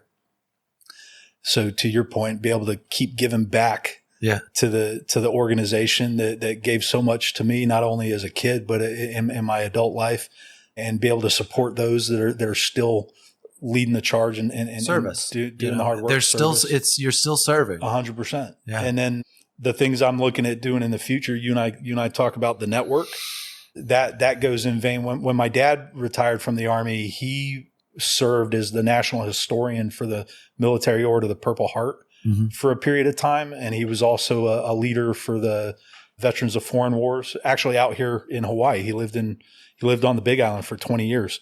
And he was a regional commander for the VFW out here. Giving back. And that's something that's fallen away that I'm passionate about, trying to continue to invest energy in. I'll hopefully not go down a rabbit hole with this comment, but the biggest problem I see in this space is that in the digital age, we've gotten less personal. Yeah. That we think that, I'm not downplaying, they are useful to an extent, but I don't think they're as effective as person-to-person human contact is. Amen. Doing the call-ups every once in a while, those are great. Show somebody you care, you get to check in on them, but it's not the same thing as being able to engage with somebody frequently. So we've got to build those. It's not good enough anymore to have these large global organizations that operate through the internet and technological devices. We've got to get back, I think, to the way things were when we had active, the local VFWs or different groups that people got together and knew what was going on in each other's lives. That's human nature. And they were able to genuinely care for each other. Yeah.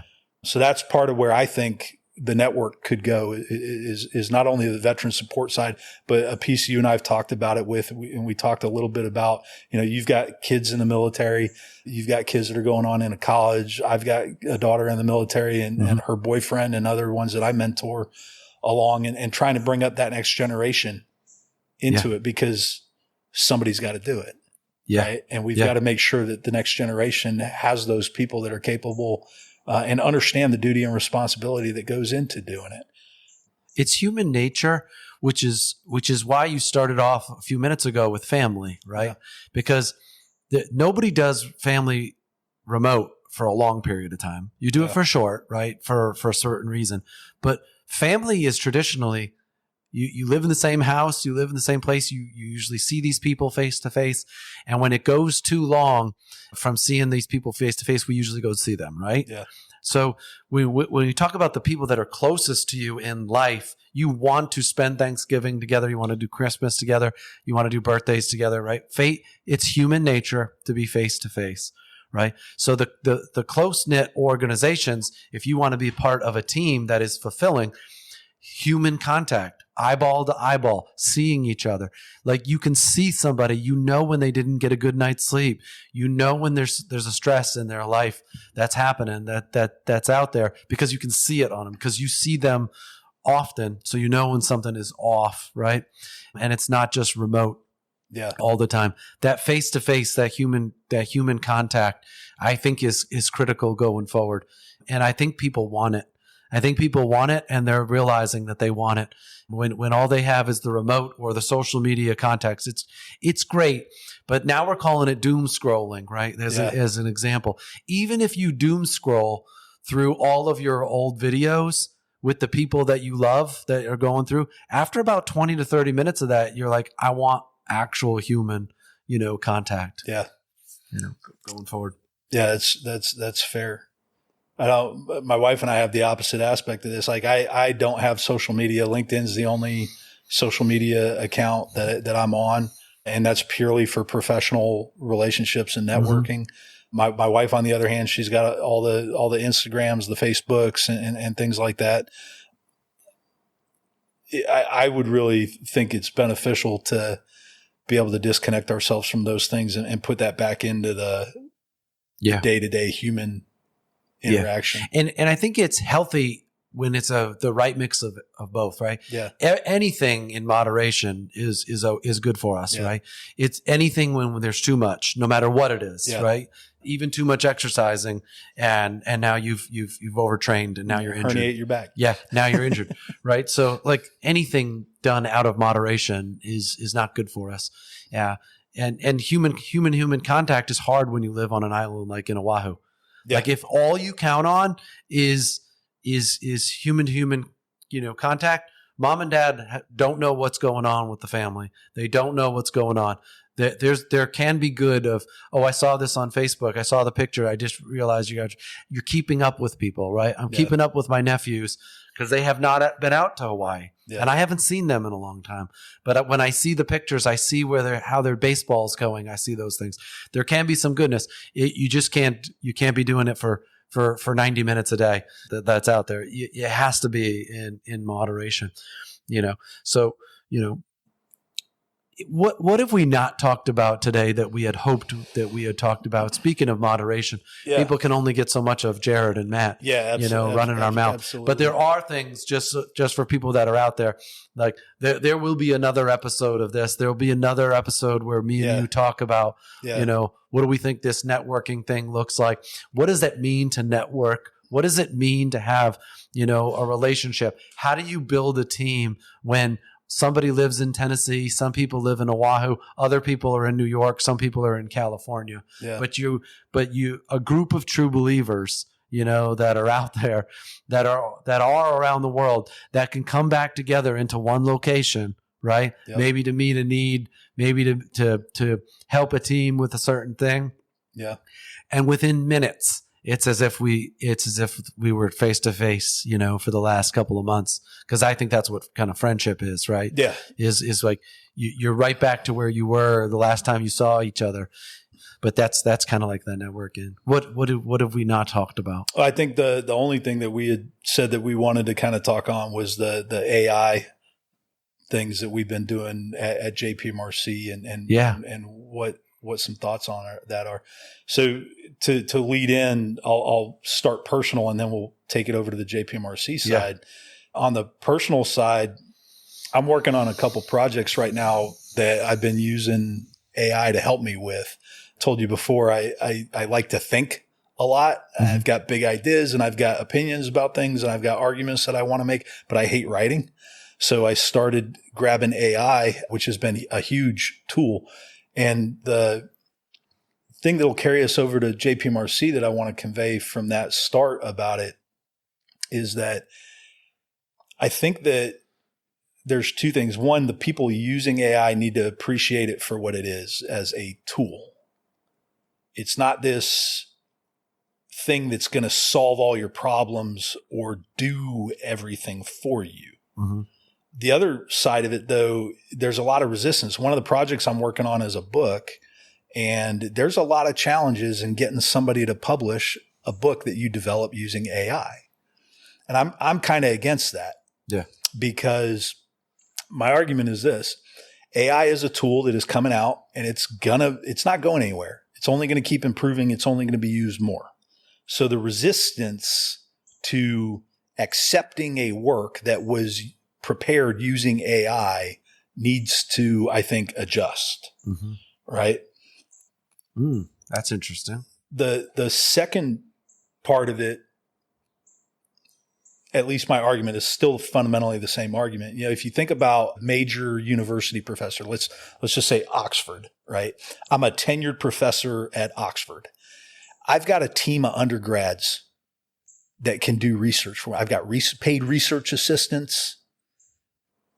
Mm-hmm. AI does that. It automates it. I don't have to be the Oxford professor to have the team of research assistants and undergrads to help me put together my work. Wow. Right? Yeah. That's why I say we need to open our eyes. Yeah. Think about it too. celebrity X or famous person X decides that they want to put out a book. We all know that they probably paid a ghostwriter. Mm-hmm. AI is my ghostwriter. Yeah. So my argument to those who are resistant to accepting AI work is you need to get out of the frame where you're looking at it as, oh, they cheated. I just used an automated tool that does the same thing that other people have been doing for a long time. Like spell check? Yeah. Like there was a time where there was no spell check. Correct. Right? And then now it's common. We don't even second guess it. Spell check and grammar. Yeah. Now, let's go back to the other point I made, though, that this isn't magic. I'm the user, not the person receiving the AI work. One of the key things I've learned while we've been at JPMRC is you really got to understand how you are asking the AI to do a task for you. Yeah. I've had a couple projects that I've worked on, both for JPMRC and for myself, where I've said, hey, I'm going to use AI to do this. And I had to completely scrap the first run at it. Yeah. Because I didn't prompt the AI properly. I didn't provide the right reference material for it. That's a key thing, particularly in professional work. At JPMRC, I can't just go on to the Army's Gen AI system and say, give me this. Yeah. Because if I'm producing a product for you, that product has to be nested and based on the guidance that we have from higher headquarters. Mm-hmm. It's got to be based on the hard fact research and organizational knowledge that we're operating against. Mm-hmm. So if I go to prepare a product for you in my role at JPMRC and I'm using the Army's Gen AI system, I have to front load that thing. Here's all the material that I have related to this problem that was produced by humans, not by you going and searching randomly across the interwebs to find it, but the actual things that we humans produced. And, oh, by the way, here's all the reference material, the policy, the governing regulation, the leadership guidance, the doctrine that applies to that. And I got to package that. So when I'm using the AI, when it's, again, working for you or it's building a product for myself, I really got to frame it and whiteboard it before I start putting hands on keyboard. Amen. I got to have a plan of attack. How am I going to utilize this tool? And what output am I looking for? And then at the end, I still have to put my eyes on it. So I said I wasn't going to say what I'm working on, but I've already said I'm working on a book on one thing, and I'm working on a movie script on the other. Two things that I've never done in my life before. Yep. That I'm using AI to do. And you asked me a while ago about the AI learning, and I told you I was actually arguing with it, right? Yeah. So there was an aspect, the movie I'm working on involves some family history. So it's based on a true story. And there's an aspect that I introduced to the AI, and the AI put out, I'll be blunt. So my great grandfather on my grandmother's side of the family, my mom's side of the family, grew up in Germany. Yeah. He was a World War I soldier in Germany, and he was also a Bolshevik. Yeah. So he was a communist. And I put that information into the AI, and the AI spat out this really flowery discussion of my great grandfather being a communist. Yeah. I don't want my work to positively highlight communism. So I had to have like a 30-minute back and forth dialogue with the AI about, hey, this is not how I want this framed. This isn't how. That's a piece on the tangible, the personal side. On the work side, I produced that argument paper for you. I won't say exactly what it's about, but the argument kind of where things are going. And it was going way out in left field. Again, that's why I said that you really have to, if you're doing something professionally, you really got to make sure you've got all the hard references, all of the guidance, all of the policy, all of the data. You need to put that in there. Yeah. What do you say to the people that say AI is going to start thinking for itself and it's going to start producing some of these, it's going to go off on a tangent and take over a bunch of stuff?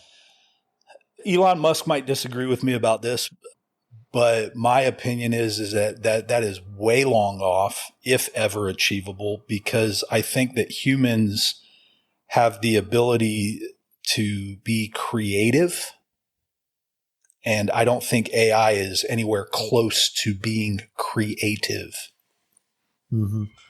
Creativity, the ability to produce something new, something distinct, right?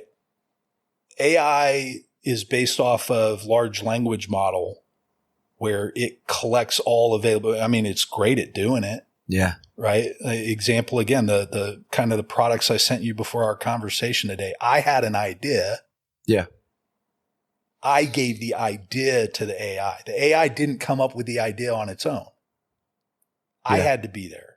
That the someone put the thought in my head a couple years ago, or when we first started using, is they said use the AI to help you create new ideas, and it was and I struggled with it where I said give me more ideas, and I used it when I was coming up with the starting off the podcast a couple years ago, 3 years ago, right?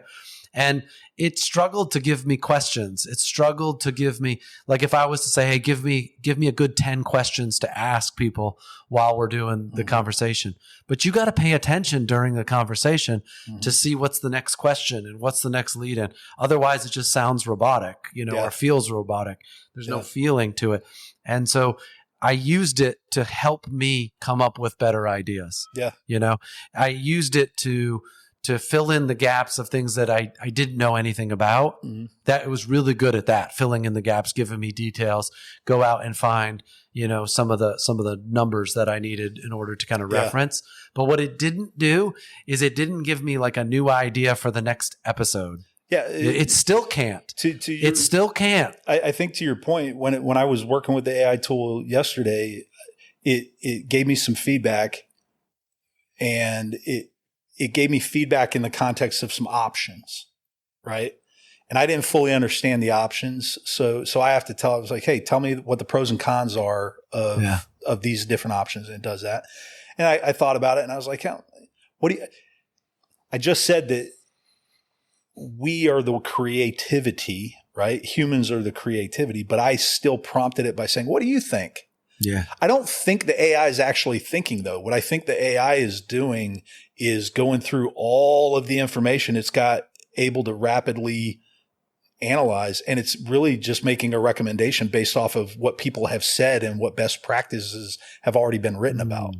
I don't think it's coming up with, hey, I reasoned this out based on an idea, because it doesn't have ideas. I think that's a good place to. One of the things I want to start doing is like, what are we going to talk about next time we get together in our next conversation? And I think what our next conversation is what have we learned as far as using AI as a tool? One for work. Two, personal, some of the personal projects that we're working on. And then three, from a podcast standpoint, like how do we take all the things that we've gotten off of all the other episodes and all of the products that are out there and do what Elon Musk keeps saying is that the future of social media is searchable audio. Yeah. And it's a way to kind of quickly reach out to the other episodes and be like, what did somebody else say? Yeah. How many of the episodes has somebody said this about leadership or about that? And get them all put together into, one nice, hey, I got 15-minute car ride and I want to learn, I want to hear everything that all the episodes have said about this. Well, and you made me think of this when you brought that up before we started the conversation here today. The book that I'm working on, one of the ways that I've been using the AI to do research for me and to incorporate reference material into my work is actually using podcasts. I'm not just using books, right? Like I've got this argument that I'm trying to make in my book, and I gave it a bunch of academic sources. I directed what work, whose work I wanted to incorporate into my own writing. But it wasn't just books and articles and news. There were certain podcast conversations that I have heard over time that apply to the argument that I'm trying to make. And I said, hey, use this podcast as a reference. Yeah. Look at this podcast. And now it can go out and look at the transcript. Absolutely. It goes, transcribed. It pulls it, and then it incorporates it into my work for me. Yeah. Now, what I owe anybody that I try to ask to publish my AI produced work, what I owe them is that I'm doing the due diligence to fact check it, verify it. And at the end of the day, when I hand it to somebody, whether I produced it entirely by myself or I produced it utilizing AI, I'm handing it to you with ownership and saying, this is what I want to say. This isn't what AI told me to say. Yeah. This is what I want to say. And I put this together using AI. Be transparent about it. Yeah. That's awesome.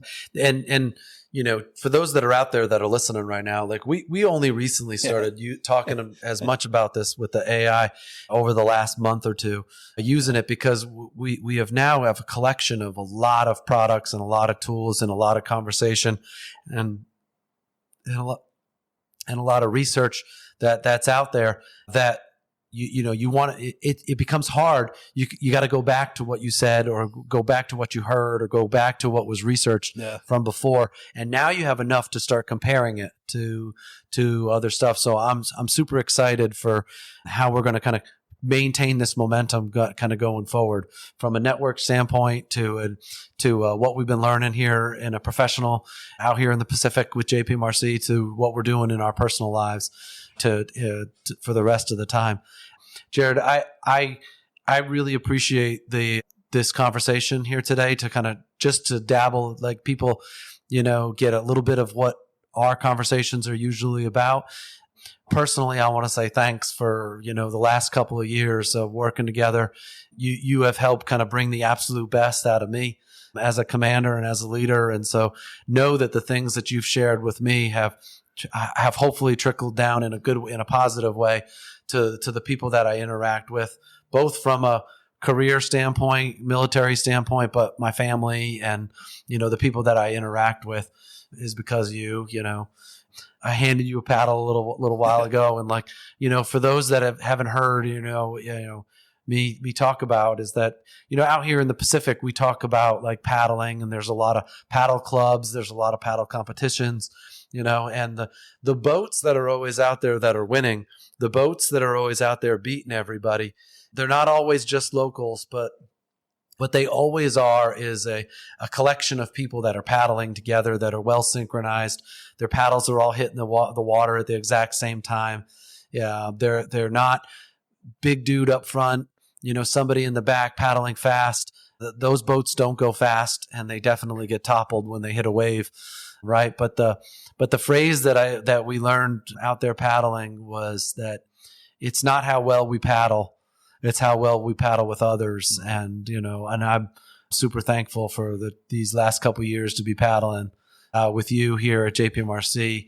And I look forward to the paddling over the next few years that we get to do together. So thanks for doing this with me today. No, thanks as well, Matt. It's been I think I've said this to you before, it was Kismet, the opportunity to not only support what's going on at JPMRC, but to do it with the people at the time that we were doing it. I think it's been a great experience being able to learn from you and to support you and the team that you built to deliver the best training experience that soldiers are able to get out there. And then the personal connection that's been achieved through the professional effort that we've put in is appreciative. Everything that you've done for me, my family as well. I appreciate it. Yeah.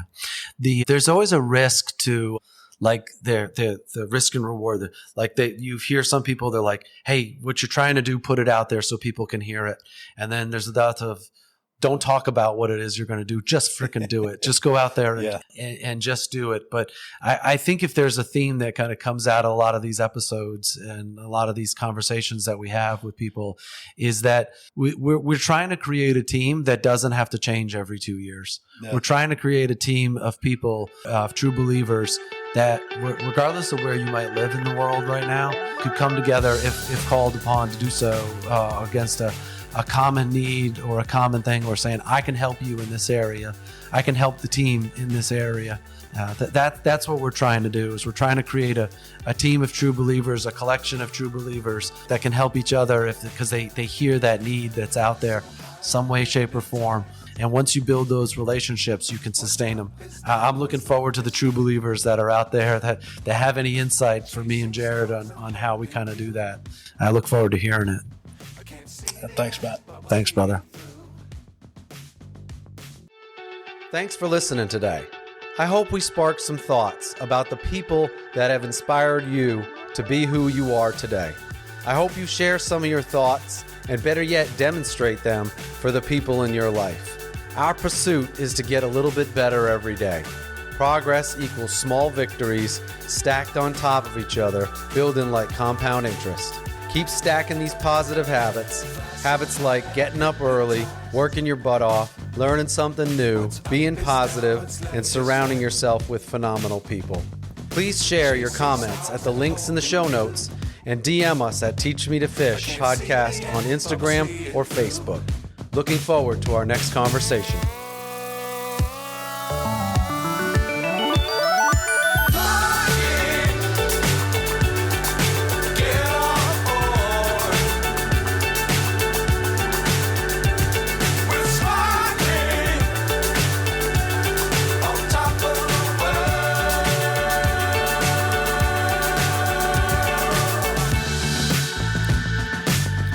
Times don't fly too high.